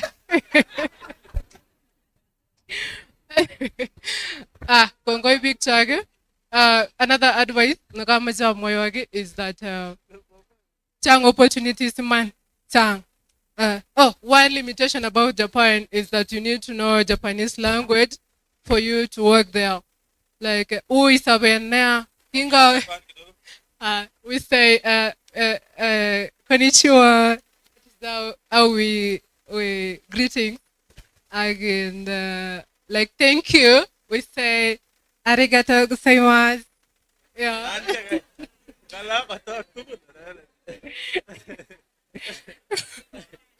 Yeah. I learned it there. Kyawe kumangen angotale jamge kone. So what we do is isireng simet ibashe Google Translate. Kunangi mazela amaja sugaro gisire gutchagi barji tap supermarket kole. Kona ile mi sugaro orwai boibo. Kya betuna tai jumbi galen sugaro. Ala nyare. But anyway, we need to learn Japanese for you to go there, or you can learn when you are there. Right now, mami lago gorawlat koglen ara ngetuge silangula. Oh me, pictures ang ko old, so the old cannot work. Ko maje picture barubaru, ti muzi kwa gasit ko baulata. So another thing I wanted just to tell you is before we all get the chances, let's work. I got sijile me. Gegilge ungle gimite. Ango timiga mbara nota ngun kidogo irongo gai girone. Olandu gulgo yate mungoret koyatwag mungoret akistoi. So we cannot get opportunities at the same time. Kaya geboshe yate gemiga iyai notok koyotun Mungu oret. Kongoi mising. Bas. Arigatou gozaimasu. Jina ilikuwa? My name is Millicent Jamutai from Cheptarit. Bas. Maona wala mijamuta ground. Tawag mingin geteshin. Ngongololi bijata nandi kay. Ngu kitkele kityo akoborok akingalal nandi makas kora. Bas, kama iko mtu ametoka diaspora na ako hapa, asimame. Kama umetoka hata Sudan ni diaspora, tusimame tu tuwevie. Tanzania, mimi nimetoka diaspora Mosoriot, nimekuja Uasin Gishu, niko hapa. Kuna mtu ametoka Australia, America, tuambie maneno ya wakimbiaji scholarship. Kuna mtu wa Ireland, ama mnaita Ireland, ama mnaita nini? Kuna mtu wa huko nasikia huko ndio mnaenda saa hii kweli kweli. Mtu ya New Zealand, kama huko kuja hapa mbele alafu tuambie those opportunities. Meanwhile registration ya Oscar inaendelea hapo. Nasikia watu watatu already wamesha register na wamesema hata kama kuna deposit ya 20,000 unaweka ukianza ukiendelea. So registration is continuing up there for Oscar. So karibuni sana. Unaweza weka jina na deposit tukingoja ile nyingine. Tukingoja deal ivane, si ndio? Kuna swali tumejibu. Nimejaribu kupigia ambasada Bitok simu hapa, akasema ako mkutano, amesema I'll call you back. But nimeambia hapa watu wengi hawana passport, but we will try our level best tuwafikie. So kama uko na issue na hiyo passport, maybe tutaandika hiyo majina. Nitamtumia, sita promise, nitamtumia kama Saja niambia tulikuwa forum. Saidia hii watu, asipotusaidia tunajua mambo iko hapo mbele. Si ndio? Namtumia kama mimi. Niambia watu walikuwa na shida, bora utatupatia hiyo transcript, niambia saidia ya watu passport itoke. Kongo sarwe kumaginga na kija tayo gele gibe tayo mkono mauna hata. Kibrono. Simama sasa utuambie mambo ya skill visa ni gani? Asante bwana Alfred. Na wasalimia nyote tena. Amjambo. Venye mmeambiwa mimi naitwa Kiprono Cheriot, hiyo ndio majina najulikana sana. Na mimi ni mtu wa pande hii. Mimi ni mzaliwa wa hizi 3 counties, Elgeyo Marakwet, Trans Nzoia na Uasin Gishu. I'm a beneficiary wa skilled migration to Australia. Currently saizi mimi naishi mahali naitwa Sydney, lakini nafanya kazi all over Australia. Natembea kwa kila state kwa sababu nafanya kazi ya energy, kusupport development ya energy kwa upande huo. So before nianze, ningependa kusema neno moja nye pengine watu wetu wote walisahau.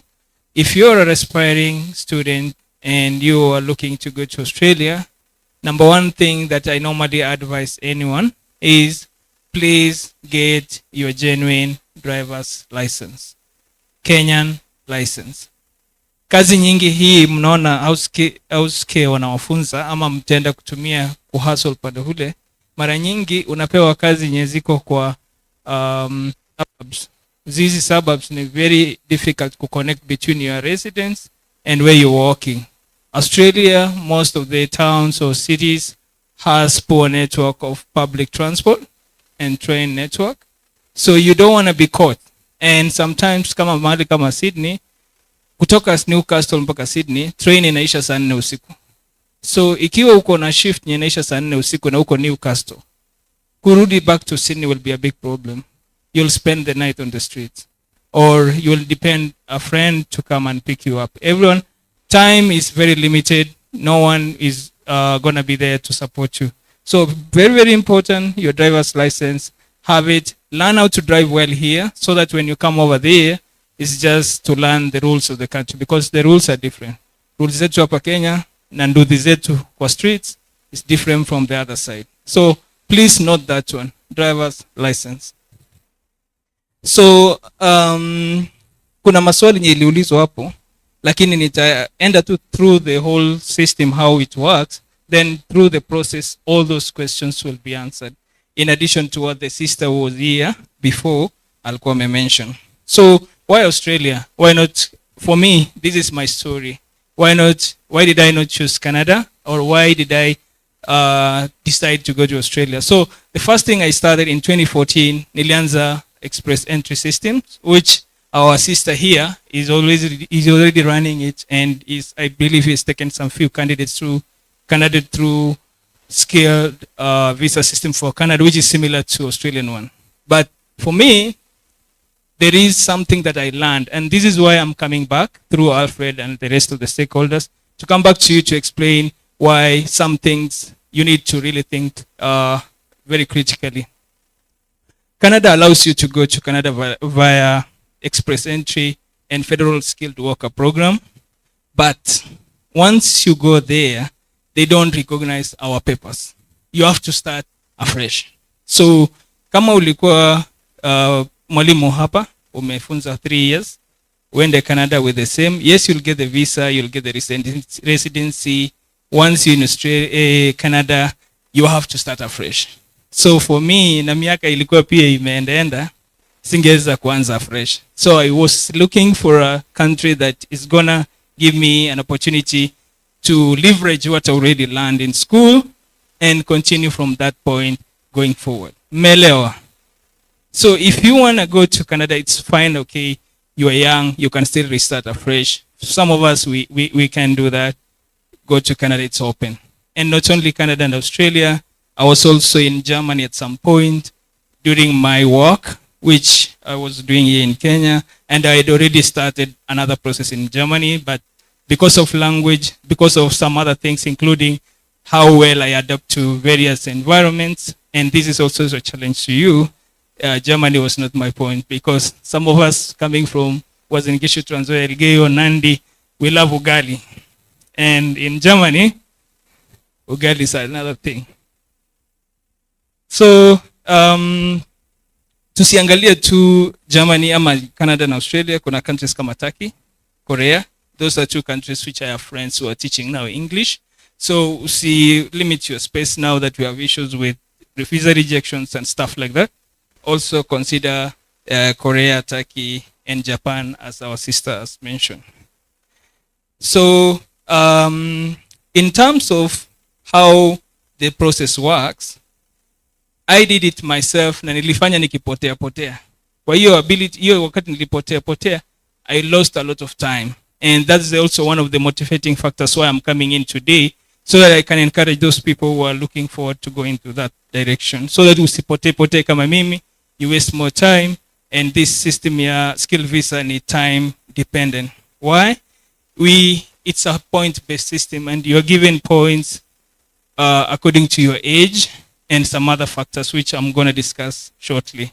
So if you are a graduate here in Kenya or an holder of certificate or diploma in some occupations, which I'm going to give you right now, list of all the occupations or a document that has the list. So prepare a pen and a paper for those who want to do a skilled process. So in Australia, the skilled systems or skilled process is governed by 2 elements. One is a legislative document, ni kama an act of parliament to Australia, which is called Legislative Instrument LIN 19/051. So that's the list. So write in your notebook, Legislation Instrument LIN 19/051. So if you search that one on Google, it will give you a link to or a PDF document. You can do it straight away. You can write on your browser LIN 19/051. It will take you to the legislative instrument page, and it will give you a PDF. Download that right now. You'll see the list. So the civil engineer back there who would already ask a question. So your occupation is in there, and also the teachers and the accountant. I forgot the accountant. So just do it right now on your phones, and then I'll read you also because I saw that the teachers are many here. I'll read you the assessing body shortly.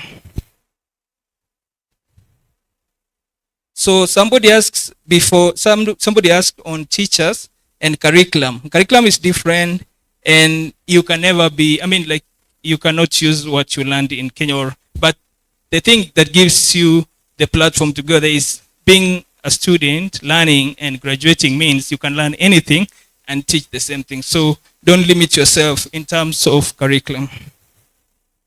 So for teachers, we have secondary school teachers, special needs teachers, teachers of the hearing impaired, teachers of sight impaired.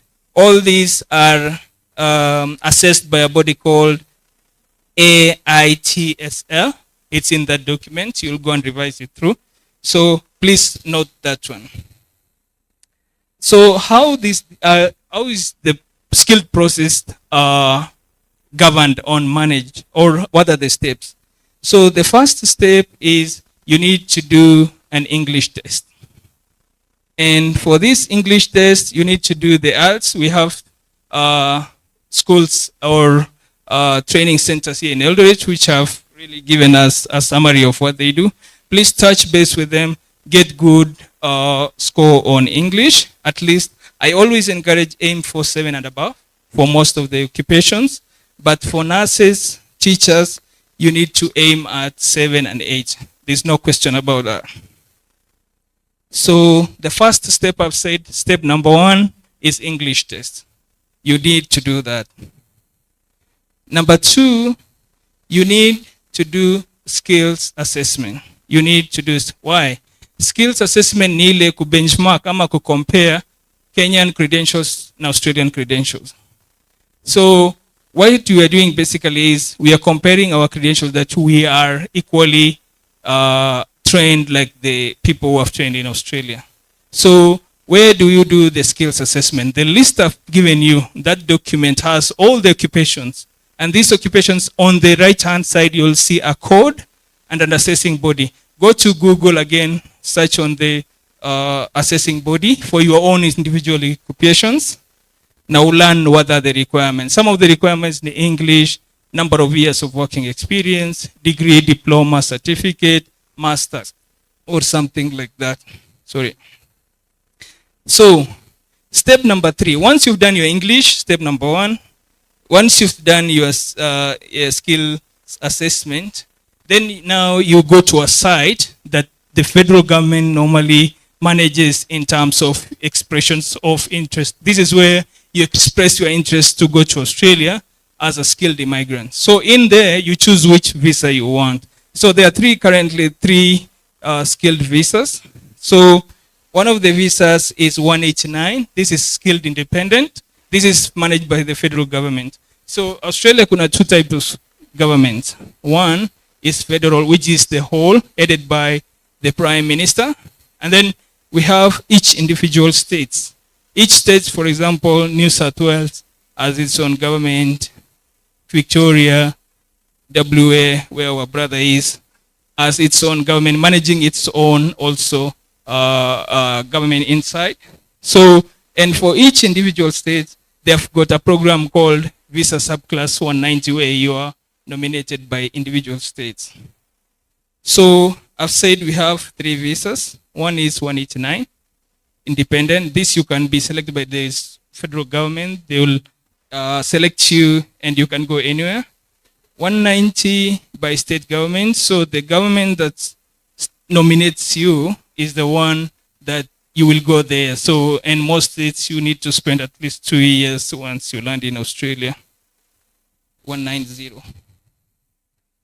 And then the last one is 491. It's called regional visa. This regional visa, normally you go to the regional areas of Australia. So whichever state, and you work there for at least 2 to 4 years. So all of them are all skilled migration, and they are all managed through the entire skilled system. So I've mentioned step number 1, English, 2, skills assessment, 3, expression of interest. So when you express your interest, you will include documents that are issued to you from the English test and the skills assessment, and then you are awarded points. So basically, Australian system works similar to the Canadian one, where you need to score at least 65 points. And I'll take an example. When I started this process, I was in the age of between 25 and 33, and that's where we get the most points. So anyone between 18 and 25 gets to 25 points. 25 to 33 is 30 points.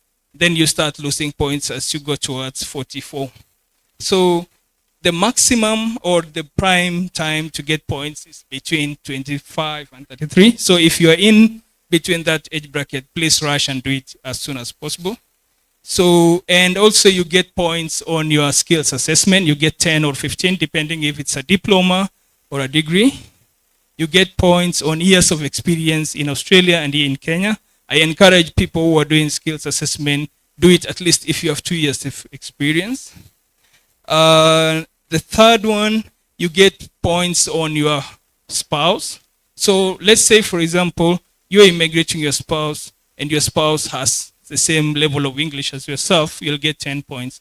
If your spouse has competent English, which is roughly, I think, 6 to 7 on IELTS score, I believe, you get 5 points. And if you have an Australian spouse, you get 10 points. So we have points-based systems, and the point-based calculator is online on the Immigration or Home Affairs website.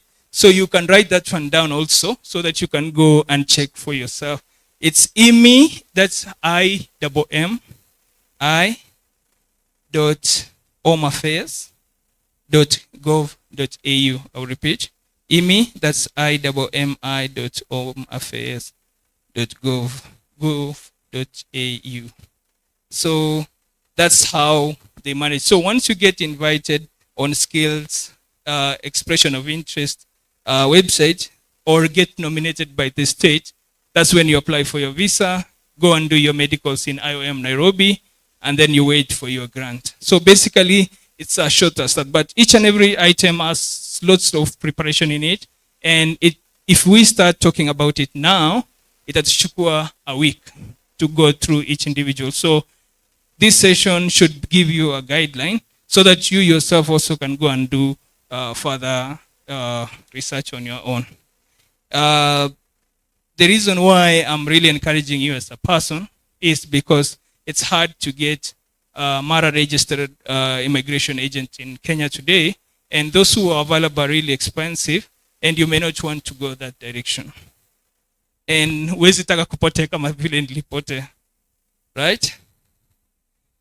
Yep. So I would go to what somebody asked in terms of an occupation, clinical medicine. Somebody asked about if it's recognized in skilled labor.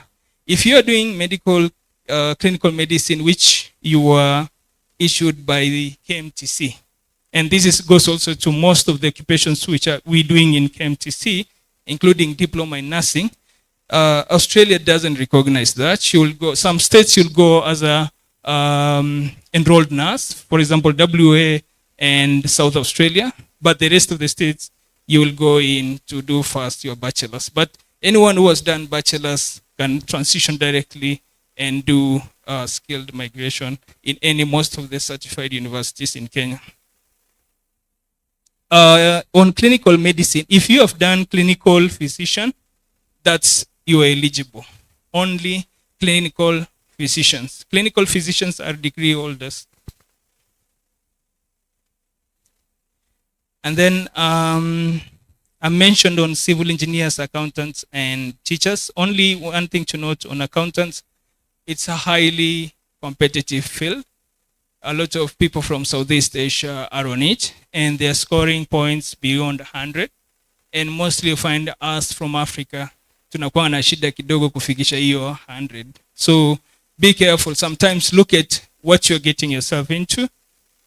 Do a research. Otherwise, you'll invest on it, and then at the end, you get dejected, depressed, because you started a process and you are not able to get nominated. So there are two occupations which normally everyone shies away from. One is on that list I've given you. It's number 188. Is anyone downloaded? Can somebody read me 188? All right. Looks like tulipotea kidogo. So 188 is makeup artist. I see a lot of our ladies here getting their face and what have you done here in town. And these are people who are really talented, who are doing the job. And you can go to Australia via that. So please reach out to your people who make you, the ladies, the beautiful ladies in the house. If they are intending to go to Australia at some point, that's the most needed now. And most of the people who are doing the airs and stuff like that. So please consider that one. The second one is footballers.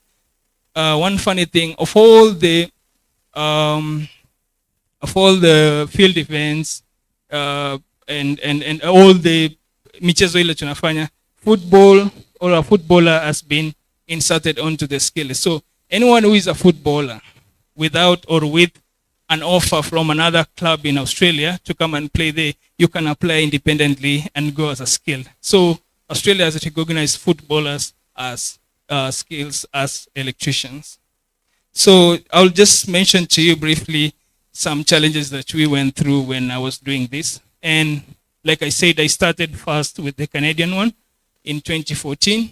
Then after I got nomination, that's when I learned that the Canadian system haiwezi turuhusu twende tuanzishie mali ulikuwa na credentials zako from Kenya. So in 2016, I dropped it and I started the Australian system. So like most of you, English test na venye ulisikia sister alisema sisi watu wa huko kidogo, then being a man Kiingereza kidogo hiyo inakuanga ngumu. Ladies are advantageous, they grasp these things. So I did PTE 5 times. 5 times. The first one, second one, and I was missing by 1 point. 79, 78. There, and then the fifth one I got a break. It took me a year. So when you feel or you pass through these kind of challenges, it really makes you sometimes like you've lost a lot of time, but be encouraged, do it and throw it to your best. I'm an electrical engineering technician, so my occupation is licensed. So there are two occupations types in Australia. One is unlicensed and one is licensed. So those people who are doing licensed occupations, that time it was really a challenge, but they have reformed it over the last 1 year. It's not like how we do. So ours was 2 steps. One is paper-based, where you submit all your papers, and then they give you go ahead for the second. The second part is practical session, where you need to travel to a center that does the assessment. So the nearest center was in either Chennai, India, or Cape Town, South Africa. So I myself also needed to get a visa to Cape Town to go and do this assessment. So, and all these, it takes time, resources, and stuff like that. Even some of my friends who are here, they told me like, wewe keep umepotea, because you're chasing like what people normally say on the streets, hot hair. So mnajua hot hair? Yeah. So I was being branded, keep is chasing hot hair. So I had to travel all the way to Cape Town to do my second part, which is practical. For those guys who are doing electrical or mechanical or plumbing, some components of your skills assessment is practical. So you need to go and do a practical session to demonstrate that you know really what you're doing. So I had to go there, but I thank God I really managed and I got my skills assessment. So I got my skills assessment in 2018. So, and after getting that, I went back to redo the English test so that I can get the maximum points. Like I mentioned to you, points you get on age, English score, your number of years of experience, your partner skills, and then there are some others including community language, which Swahili, I'm happy, is one of the community language, and it give you 5 points. So if you want more information, it's on that IMI page that I've shared with you. It will give you all the breakdown. So in 2018, I got finally my DECIDE results, and then I launched my expression of interest in the beginning of 2019. So, and normally Australia has a financial year which runs between July and June, July of the previous year to the preceding year, June. So I was unlucky because by the time I'm putting in my expression of interest, the financial year had already lapsed and most of the invites were already out. So I had to wait up to 2019, 2020. So finally, 3 months later, in October of 2019, I got my nomination. I applied for my visa. But like you guys also gonna be going to IOM, we had a challenge. There were so many students who are flying out and green card holders who were really also doing medical tests in IOM Nairobi. So I didn't get good dates for medicals till January of 2020. So I waited 2020 January, did the medical test. By the time results are out and my visa is now continuous in further assessment, COVID came. And you know what happened to Australia? They stopped processing everything. Everything offshore, they stopped. So we had to wait 2020 with agony. And for this skilled visa, when you're applying it, it's quite substantial. It costs more than $4,000 per person to apply for skilled visa. So it's a good amount. And, you know, with the anxiety of starting way back in 2016, it was already going to 5 years and I'm not seeing anything. So 2021 came by, COVID still on the brand. 2022, lucky enough, end of 2022, I got a request to redo medicals and PCC, which I did it. And as a Christmas gift, on 23rd of December, I got my visa. So I moved to Australia. It's nearly a year now. I've not been there for long. So, but have many good positive stories, especially with what I got and the people that received me on the other side, including my brother Alfred. So the Kenyan community and people over there are really supportive, but the most important is the culture that you're finding in there, the people, the real Australians, and given that I came from an African country, going in and being also part of a project here in Kenya was supporting mambo ya renewable energy, solar, wind farms in wenye wanajua Marsabit na Kipeto. I was there, I was building those wind farms. So nikatoka pande hii ushago ya Kenya, nikaenda ushago ya Australia, mali wanaonanga tourist watu weusi wakipita kwa gari namna hiyo. So they saw now a resident in a small town called Warrnambool, Victoria, a black person. So every time I'm walking, ni kama nyani, unapigwa picha. So people are like looking like, who is this guy? So, but they're really supportive, they're welcoming. Most of the time, utapata wanna drop chocolate ama presents on your door just to say welcome to the community.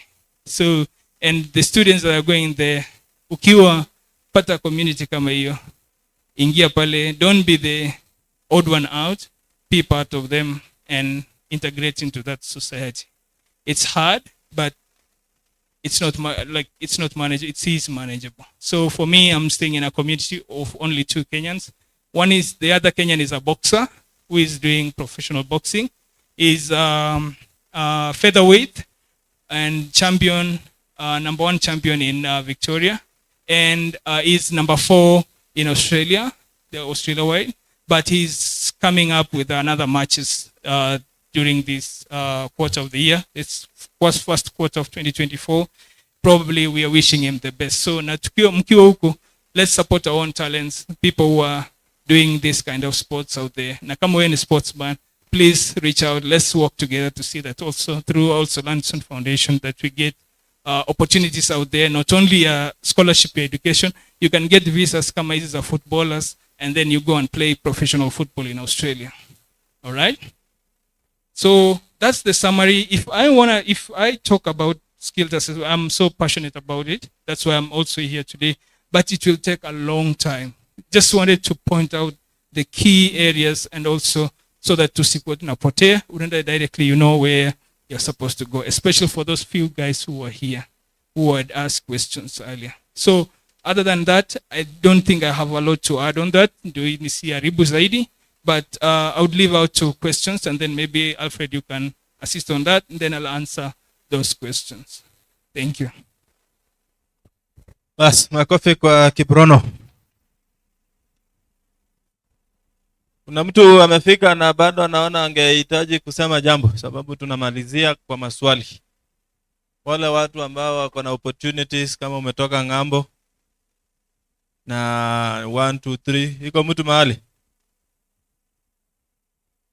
Tume exhaust Oh, sorry. There's a question. Two questions here.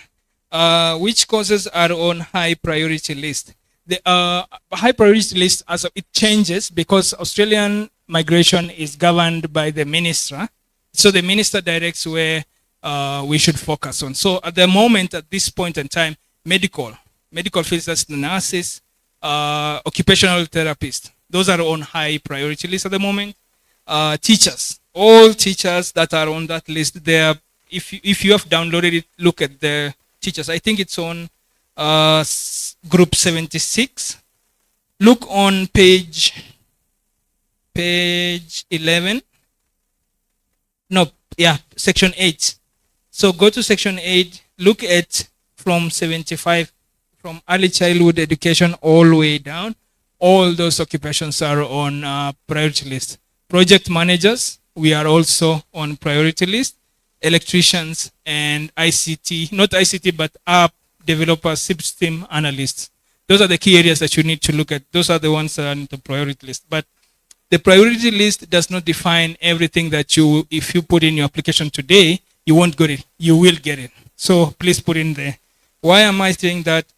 If I read to you statistics of migration planning for 2023, 2024, the skilled independent visa, which is 189, were allocated 30,375 slots. That's a big number. So priority list won't affect that. For regional, which is 491, it's 32,300. For 190, which I mentioned that it's state sponsored or state nominated, it's 30,400. So if you add all of them, it's 90 or more. 90,000 candidates will be admitted in 2023, 2024. So priority list won't matter. Put your application. Second question is, what's the best way to apply onshore, offshore? We have equal opportunities onshore, offshore, but we've seen over the years, don't quote me, but we've seen over the years that offshore have preferences. So we are at a better opportunity here.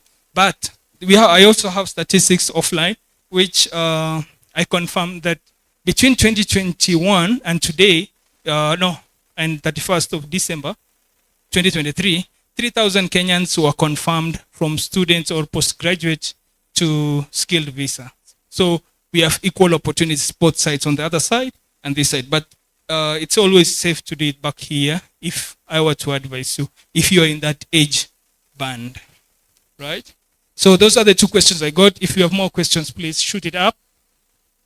Or you can post it on his timeline. That's on Ambassador, on Sergeant Alfred. Then I'll be able to answer you from there. But if you have another question, just ask right now. Thank you.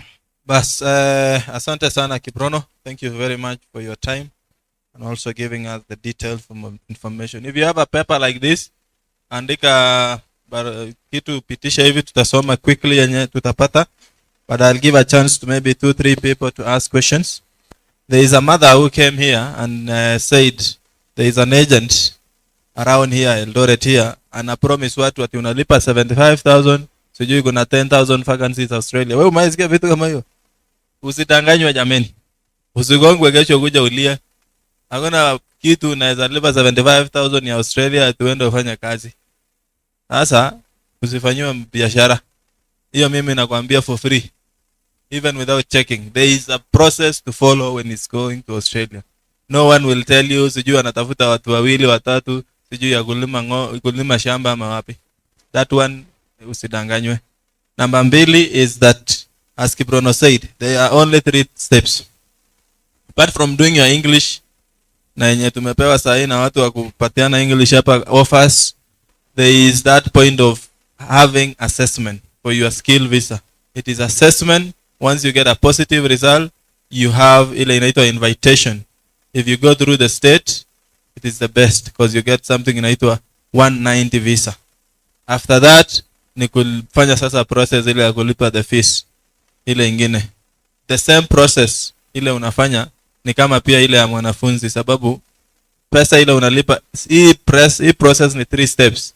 But at the end of the day, ile pesa unalipa is nearly 700 to 1.2 million.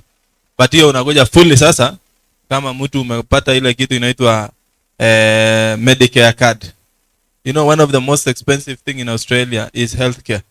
Sasa hiyo unakuja kama mtu tu, kitu yenye uwezi fanya tu ni kuvote, na unamaliza mwaka moja ama mbili unapewa citizenship. So unaona hiyo ni rahisi. Unakuja kama mtu umekuja kufanya kazi full time, unakuja na familia yako, unakuja na card ile ya health cover.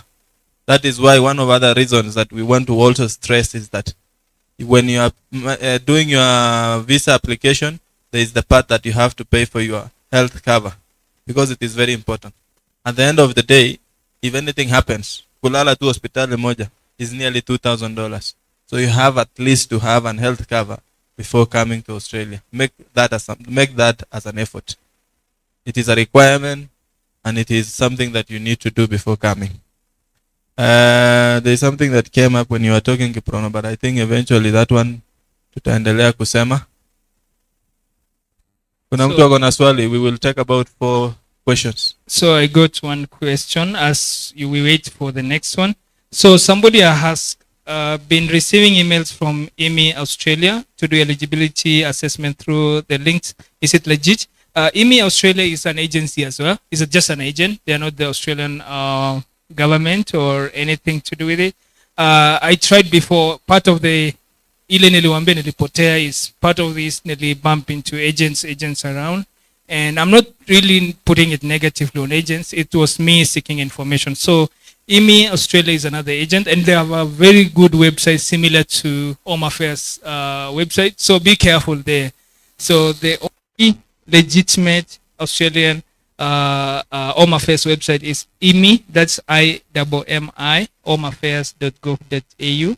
And if you want to do through agency, I would advise on some few agencies from Australia, but they're really a little bit pricey.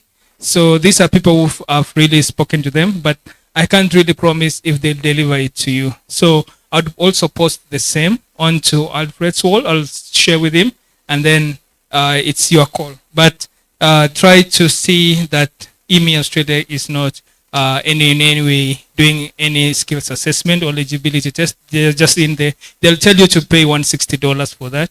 So clearly you can see that it's a business. So what's the age limit of skilled visa? Skilled visa age limit is 45, but they say the last is 44. But you don't want to be there because things change with skills migration to Australia. The best time to do skills migration is 25 to 33, which is the maximum time that you can get points. You can trade also experience, but you can only trade with overseas 10 years. So don't put yourself onto the 40s. So if you're under 39, I'd advise, please do it. Okay. Another question is, kindly elaborate on technicians, trainers, college tutors. Yeah, that is also one of the priority list. So for technical trainers, be careful over there. The assessing body is VET-assess. So for you to qualify, you must have a TVETA number. So for technical trainers, be careful there. Be registered by TVETA and have at least 2 years of experience. Then you are able to apply. I hope that is clear. So do go that for that one. TAFE is where our Emilia has been doing, and that's exactly what you'll go and do. So also touch base with her. She might give you more insights on teaching or training TAFE. TAFE is similar to technical colleges here in Kenya or polytechnics. So please do it, and it's one of the best in Australia today, because right now, when I left Kenya, I was licensed under ERC, but when I went to Australia, I needed to contact my body that regulates technicians or electricians. So, and right now they identify that I have gaps. So I'm on a TAFE in Sydney doing gap training, then I can get my full licensure. Somebody said, I have a degree in maths and computer science. Optional, I've worked for opportunity and importance. Yeah. How to go about it. So when you have an occupation and you've done something different from what you've done, let's say, for example, you are a statistician or a computer scientist and you went to teach. This one will need you to do another specialized skills assessment because you would have deviated from your core training to do something which is different from that. So, and that one is a little bit complex, but I would like this person to take my handle and then I can advise you because I already have a candidate who is doing it and is doing it in a different way. So my handle is Kiprono Cheriot on Facebook. So for this person, please get in touch. This one is a longer one. I would give you more insights on that one. And anyone who would want to know this story, I'll post it later on. Bas. Soma ya mwisho Kiprono.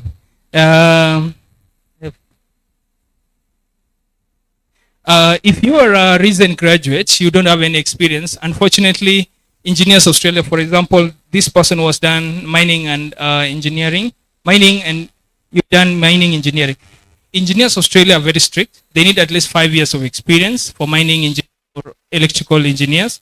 So for this person, please try to get some experience of 2 to 3 years. And when we say experience, it should be a busy organization. Be paid, pay taxes, show some pay slips and bank statement that you were paid and some letters from your employer. Medical doctors. Medical doctors, yes. If you have graduated in any of the universities around, that's mainly that are teaching degree, Bachelor of Science, you are eligible. Just go through that list and do. So medical doctors is one of the clinical physiotherapists which I've mentioned before.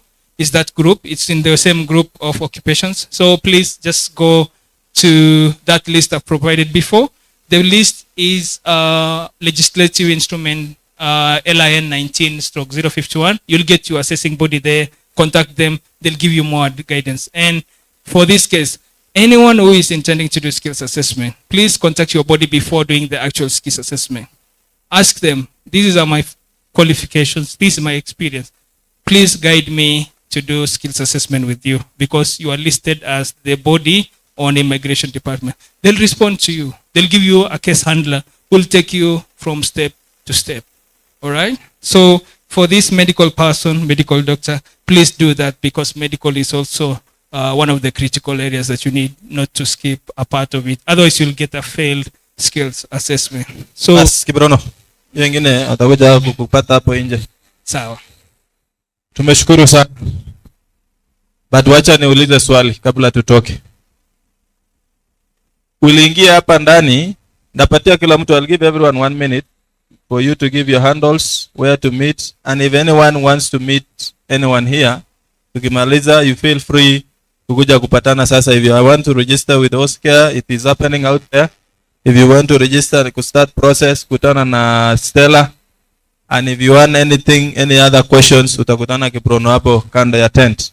But what I wanted to ask, I'll give you 1 minute, utuambie wala watu walikuwa na hiyo maneno ya passport issues, kama bado unangoja, utatumia ndugu yetu hapa, alafu tutafuatia mheshimiwa, atakuambia pia ofisi yake anatengenezanga mapassport hapa. Ukitaka kuregister, kupiga picha na kufanya hiyo application, utakutana naye. We said we want to bring all the services to you today. But kuna mtu alilipa kitu akiingia hapo ndani? Kuna mtu alidaiwa hata shilingi moja? Si hii session imekuwa free. Sitaki kesho mimi nikikuwa huko nje wanasema tulilipa. Maybe tuko hapa kuna mtu anafanya biashara huko nje. Hakuna mtu amelipa kitu. Si ndio? Haya, asante. 1 minute. Yes, good afternoon. Nitachukua 1 minute peke yake kwa sababu najua watu wamechoka. So I'm called Peter Ruto. My third name is Serem and I am from Mimi Photography. Mimi Photography is based in the building of 64 Arcade, basement, room number 64. The reason why I'm here is that number one, tumekuwa tukisaidiana na ndugu yetu Alfred akienda around, tumekuwa tukimpiga picha. Now, meantime, tukiwa hapo kwa hiyo ofisi yetu, hapo 64 Arcade, basement room number 64, watu wamekuwa wakikuja for passport photos. Na in the meantime, tumekuwa tukijiuliza hao watu wanatumwa from immigration and from different cybers for the photo alone. So tukasema mbona hao watu wahangaike for the photo, for the application of the passports. That's when tukaamua tukue as a registered entity, and we formed Mimi agencies, and tunakupiga hapo passport photo na pia tunakusaidia kuapply the passport itself. Now, I have here a list. Hii list itatusaidia watu ambao wamepata challenges ya passport in terms of delays. Alfred amesema kuna list. Hii list, because we are a registered entity as Mimi agency, tutawasaidia watu ambao wamepata challenges, because I understand that Ambassador Bitok akona marafiki hapa. Yes. But tukiwa as a registered entity inakuwa rahisi. That's the reason why we've got a list here. Tutasaidia watu ambao wako na challenges. Finally, Mimi agencies, we have the green card applications services when it comes to that time of green card application. Hapa tuko hapa kusaidia watu ambao wanataka kutoka nje. Yes, green card applications ni lack, but pia sisi tunakusaidia kupiga ile picha ambayo inahitajika for green card application when it comes to that time.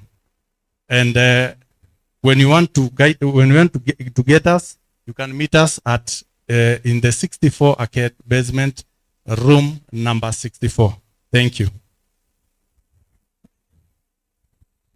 Okay, we have two more questions here. Somebody asked about possible dependent when not included in the SOP.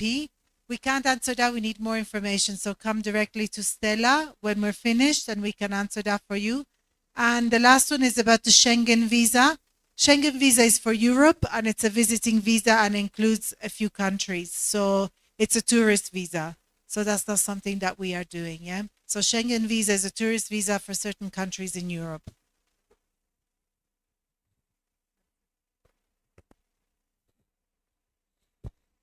Hata ndugu yetu hapa amekubali, amesema hii maneno tumesema iko sawa.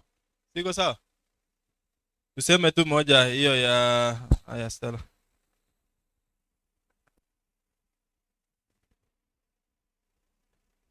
Sorry. Just a quick, nilikuwa tunasema nilisahau kupeana address. Nilisahau kupeana our contact details. Tuko Daima Towers, Meza 92. Uni Abroad IELTS, ukienda useme IELTS test, you are a testing center. Ukisema hapo, then utapata msichana anaitwa Ruth Jerop. Ruth namba yake ni 0750 092 287. Namba yangu ni 0716 612 223. Thank you.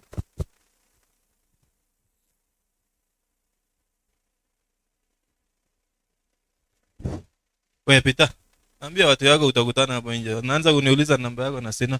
Sasa wacha tuseme quickly. Na wacha mnialau tu niseme hii kwa Kinandi. Sawa? Unajua saa zingine kuna vitu vingine unasema kwa Kinani ndio ingie kabisa mpaka kogoa hapa asikie. Yaga ko me kabisa luget picture. Yaga ko itapan. Kongo mi lakwan nebo kapchi nemiyo. Agingen akinya ile imuchi keitinye bokol mut ako tinye nya bokol mut. O kanap agenge. Manyo ko kanap nini. Akinam network. Osir kecheng milionishek tugul. Komanye ako tebiso lagok tugul. So konam sikikis tuguk yaimwa. Kondoi dolan mo jeng network ningwong. Kongopko jamnya ngale makikure kityo aje kitinyo ngop ketinye mukwajishek ko ngolindo. Kiame kityo tuma je ensere we. Kumatuyo ngale. So abwati ala agenam. Angen ngoji age tugul. And this one I want to say in Swahili. Kuna watu wengi sana wamepata citizenship Australia, wamepata residency. At times, hata kama ni ndugu yako, jaribu kuambia sponsor wewe. Kwa sababu kuna hiyo opportunity ya mtu kama ako citizen ama resident, ako na opportunity ya kusponsor at least watu wawili. Sima kibari ya kityo isna basugul, ako mi opportunity za laga jaga kitabe. So ngotinye bijoto, and that is why ngekonin kiyoto kiye kumemba, kelen imuji mtu big cheba family kubwa. Ityem akinye ile jaraiwe ngikere kiabir sabet ngiakilge eng sukul konois angot ndachi nyakonin sangot kibetut ake nekosop akonin sambuto kemwoe ne ngokakoek chekiale mahal ko ngokatoretin eng mugulel matoretin. So ngot itinye chi age tugul notupcheni konyor kartasisiek eng emonoto itwekchi amu ngap mi biik alake chengoken anan meche kibwotyi sikokere kole aya makakomusiman kiyebiwot rani komemushi sikokas akine muguleldo nyu kole kaimushi mau noto amu isara akime kesop chitugul makimeche kechil oldo age. So chang opportunities naba ng'alekab labatet naba ng'alekab mpiret naba talent kot komi biik kora onami pronong'yo sikoboru kole kibeto mite ng'alek chechang ku nguno kokites ng'alekab talent visa siniibe Kiprono waliongeza maneno ya talent visa than anything else. And then the new changes yenye imekuja yenye inasema kwamba unasikia kila mtu anasema Australia ni ngumu. Ni ngumu kwa sababu sisi tulikuwa tumezoea shortcut. Ni ngumu sababu walipunguza ile visa yenye walipeana mingi 510 last year wanaleta ikuje 375. Alafu next year sasa hii ya 2025 wanapunguza to 250. But one good thing is ukishapata hiyo visa uko sure that ukienda kujikaza au rudi nyumbani, because what these people wanafanya wanasema kwamba hao watu wote wenye tuliwapatia visa mingi alafu ikifika siku yenye wana graduate watu wenye tuna observe ukuwa residence ni watu 175. So what kitu ile wanajaribu kufanya ni ile mtu ameshapata visa na anapata ile nafasi ya kwenda huko, anafaa kwenda kubaki huko. Sasa ndio ukimaliza shule uko eligible ku apply for residency. Ile kitu wanataka wewe ufanye ni ununue nyumba, uishi huko, uchukue loan, ile biashara yako yote unafanya na huko. Hiyo pesa yote unatengeneza huko inabaki huko. Sababu unaona ile pesa mingi ile wanafunzi wakimaliza shule na hawapati residency wako hapa katikati. Chepkemei kutoka Ziwa anatuma 2 million. Alfred kutoka Itiko anatuma 2 million. Kipkirui kutoka huko Mount Elgon anatuma 2 million. Ile pesa yote wanatengeneza Australia wanarudisha hapa. Tunaona hii tunafanya biashara ya hasara. Wanataka pesa yao ibaki wapi? Ibaki. So unaona ni mzuri kwetu sababu umekuwa mtu ya huko kotia kuisko rango ndaka goni ni bundie mona mauna. So molen kagerech. Kagerech ngore na kararan meje bik tugul jika sikchi ko ba ip ko sabchage. So ungeboisie opportunity notok akikoite certificates chebo maana che kororonen. Makomi kiy notinye biik chok kimwane ne makituch ngochanga ko kengemeche kakanyinyen chikakakemwa. So tushike hao watu mikono, tushikane turegister. Kama uko na documents zote shika Stella sahi, fanya registration. Shika watu ya IC fanya registration. Shika hii watu ya English fanya registration. Shika watu ya Oscar fanya registration. Watu ya passport shika nani sahi hapa. Shika mtumie tufuatie mheshimiwa atusaidie. Mimi nimeshukuru kwa kukuja kwenu. Taiga yata skapsana taiga yata mu. Kaya goti na wakegelga ilaj. Ile ngatata goni ba. Okay, asante. Nilikuwa nikiuliza tu kuna mama alikuwa ameuliza uongelee maneno ya Lanson kidogo. So ujeongelea. Ni hiyo. Kuna mtu ameuliza iko mtu alikuwa na kuwa na relationship na yeye na ameenda huko.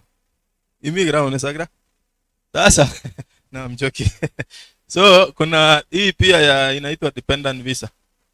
Wewe kama iko na mtu na mwenye ulikuwa una boost na ako huko, tuambie kanapta. Tu atakuchukua huko. Muende mukae na yeye na muishi na yeye. Hiyo ni kitu haikuguzwa sababu Australia wana value family. With the changes that came, maneno ya dependent visa haikuguzwa. So bado tuko sawa. Sababu ile kitu moja ambayo wana value ni family. Kitu moja tu ningependa kuambia na hii mimi sipendangi Kiswahili mingi sababu hii watu wanapiga mapicha hii uweze jua ni nini watakuweka. Tuko kalage mwa guti. Ngitinye je masunde nikikwa bitanin. Ana nitinya kinyora agiptolo nikikwa bitanin. Ngen mageboisie kaine jot kera lage kole ne jot to mwa hiyo ni majina ya watu. So ngotitinye nikikwa bitanin ileje akyo kashindos ileje muta baba arati kemwa ne ngikobira sabet age kimi tuwa kongete class 6 Ara kekanyanyalil iman kabisa pkobaibain chumbindet ak kwaneni kameo. Kichaman akin chego kemi class 6 aibunyi kepchee lunch maunoto. But kito nebo kamanut nemakat tuwai.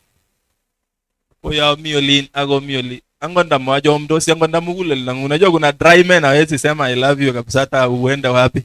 But tiam sir kityo ile achamin ingen mi chito agenge ndasirchin sahi chepyosenyi anan ko girlfriend nenyi kole I love you. Kelejin wrong text keyokwo kaba chito age. Yani ngongetenin karon ko kele I love you kolen oye kosirchin age ni asikobutyo kityo nenyuni. Patotiem mosirchigei ole achamin kwamesenin kwalia simutai yablonin abai wendi olin ketebe kelen miono evidence neiboru kole chichi ko chingung. Ketebenok ngalekab WhatsApp chats koyoche kobirin screenshot. Keelewan? Koyoche komi ngalek anyinyen. Ndabuny nangitwekyin kelejin yakwa kokolaeng ko kaichubisiep koitelin mami mename visa ndugu mabusin menyoru. Amu kikere korok kele ngotko ilo ko ikolkol neten ndait ole manyibire lakwetab chepkokek. No, mimi nawaambia practical things yenye inafanyika. Kuna watu hawajapata hiyo kitu sababu hawana communication. Mi chito age ningolonye lakwetab bich ndegeit ing yun. Komi Eldoret ni angot biik alak chemakimeche kemwa kikoutien nikinye igen kityo kokur kikoutien mako mi angot conversation. Ngap kolen angot kotwekyinin kolen kaune betut kumewektai message. Akimeke kikanapten ak ne mami evidence ndugu. Ako inye nemache irungony ingen kokakobwa olin kemi akichek sinyembolen kiruitosi akichek imi kechenge network akichek kelen ngukon umpya nito kilyon ko ngirelaxane kole ibate kele oruna koibendi koitoitiko konam network. So okilgei ngimi wikilgei meite chingung ngap angot itebi kuyo kenyoru kileji ayokun siling ata yani sikeker angot ndamami rabinik choto kityo ileji I've sent you that amount or I've paid the mtu ya kasi angot mwenyewe chitab kasi ile kalipan chit koba kasi. No akono sinye oret ne nyumnyum. Mami chi ni komwawa ngalechu. Yani okirieteni ne kisobeis. Amu mutai keteb kele oye ngaman as ngalechu. Amu mara keteb kele kimeche joint account, kimeche chi ne cham ong'ololi tuwai, kimeche kit nekole komotuyegei osire olen kwalipan koret konye.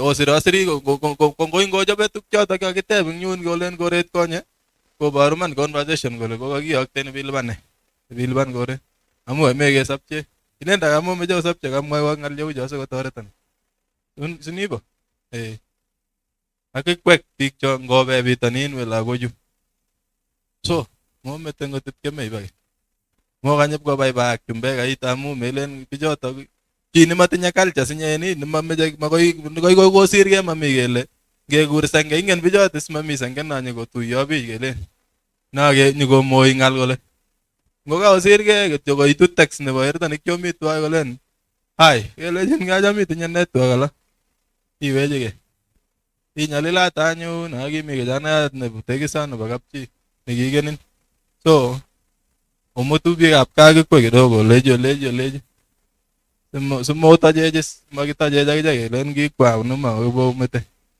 maunoto kongoi missing unless kuna pastor hapa tuambie ama father ama katekista maneno ya Lanson bwana. So Lanson is basically based in Mosoriot currently and Mutwat. Our offices are in Mosoriot, but the facility itself is in Mutwat. We support talent and education. That is a very different entity from Alfred. It is a personal venture that I saw it fit for people with talent from humble background to use running as a mode of getting access to education. I was personally an athlete or a runner, and I went to Australia for your information. I was the first ever person to be given the mantle to be an athletic captain in a university of 30,000 students. So I was given the opportunity, I became the captain, and thereafter, when the state record of Western Australia that was run by Peter Bolt, when he was doing that, I was the best maker for him to 600 meters. The state record that states until today for 800 meters. Labat kerwaya kijana anda natak agajin agilen pace setting. The first ever person breakan record nebo state netokomi akoi rani. Katora bakwa amu mami chi nekikwai ng'al cheu cho. Tun kakonyo mooni okere kuni ale ara ngotko lagok chebo gaa olin ngotko much kosabe labatet ko ngotoi that facility, and then I give back to the society using Lanson Foundation.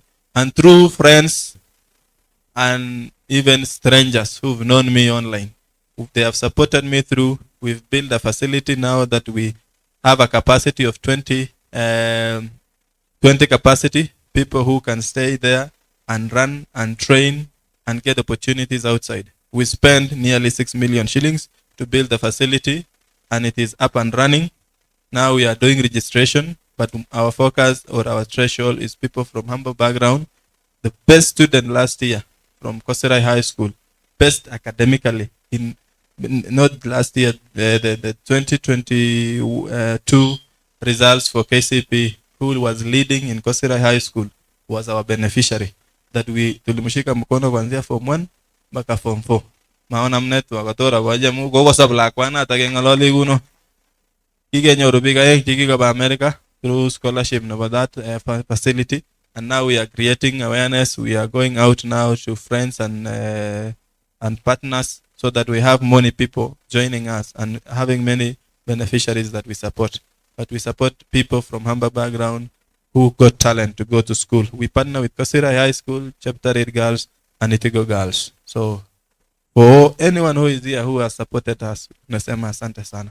Na Mungu awabariki. Bas, kama kuna father, ama katekista, ama badri, ama pastor, ukuje utuombe. Na uombe watu wote wenye wako hapa. Ili hizo dreams zao zenye wamekuja hapa siku ya leo. Tarabulandishi. Umeenda kanisa ama unaimba? Uko na wimbo unataka kututumbuiza? Miji na ikikwa kanisa na ikikwa na mgayanet.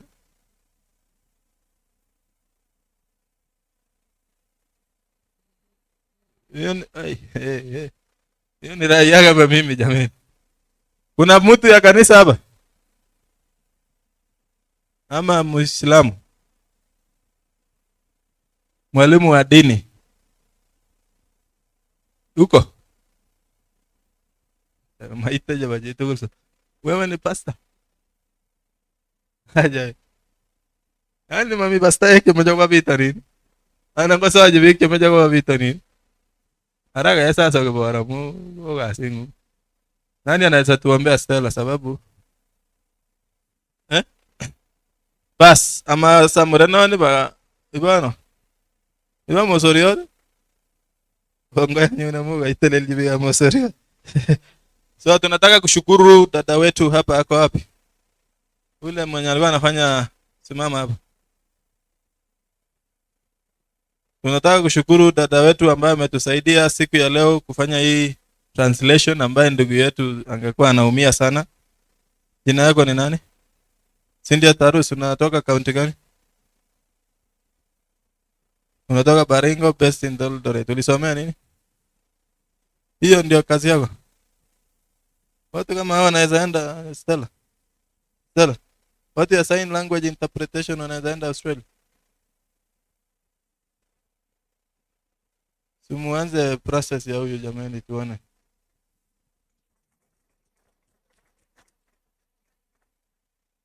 Yeah. Oslan, yeah. Yeah. Okay. With this gentleman, jina yako ni nani? Mashal. Mashal. Mashal Sum. Wewe unatoka kaunti gani? Uasin Gishu. Sorry. Wewe umewahi kutana na goti moja? Nyumbani, ni jirani. Umeomba kazi. Na hii Uasin Gishu jameni, wasaidia watu kama hawa. Sababu hata gavana anaongea hapo mbele, hakuna mtu anaelewa kazi ni nini anasema kwa watu wengine kama ndugu yetu hapa. Sasa yako tutasukuma hata wewe ili mukue huko county. Kibana goraine kigige kwe hivi sinyige ona ta ko ganyige sama ta kasi ko mi big che uju machang biju. Anyalil dos big che umure nani. Nega ya ge bersi met ko bwa biju ngete ga. Ako mi big kigige nda office niga tanyo ko tare tu big che u biju engju. Biga ko gonge. So tunashukuru sana, tunawashukuru. Mungu awabariki, tutasukuma ile inawezekana. Najaribu kupigia gavana, ambia bwana, hata hii watu wawili tu ukiongea tu hapo mbele, hata kama ni ya sukaru bwana, si ni asante. Mauna hata but supiju sira walaga tawariti ten. Tuombe ndugu yangu. Let's pray. The living Master in heaven, it is again in the history of mankind that we come before you. We are grateful for this great moment.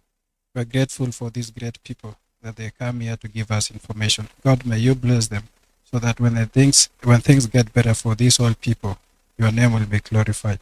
Even as we're going to disperse, may your will be done always. I do pray this short prayer, trusting and believing in the name of Jesus Christ.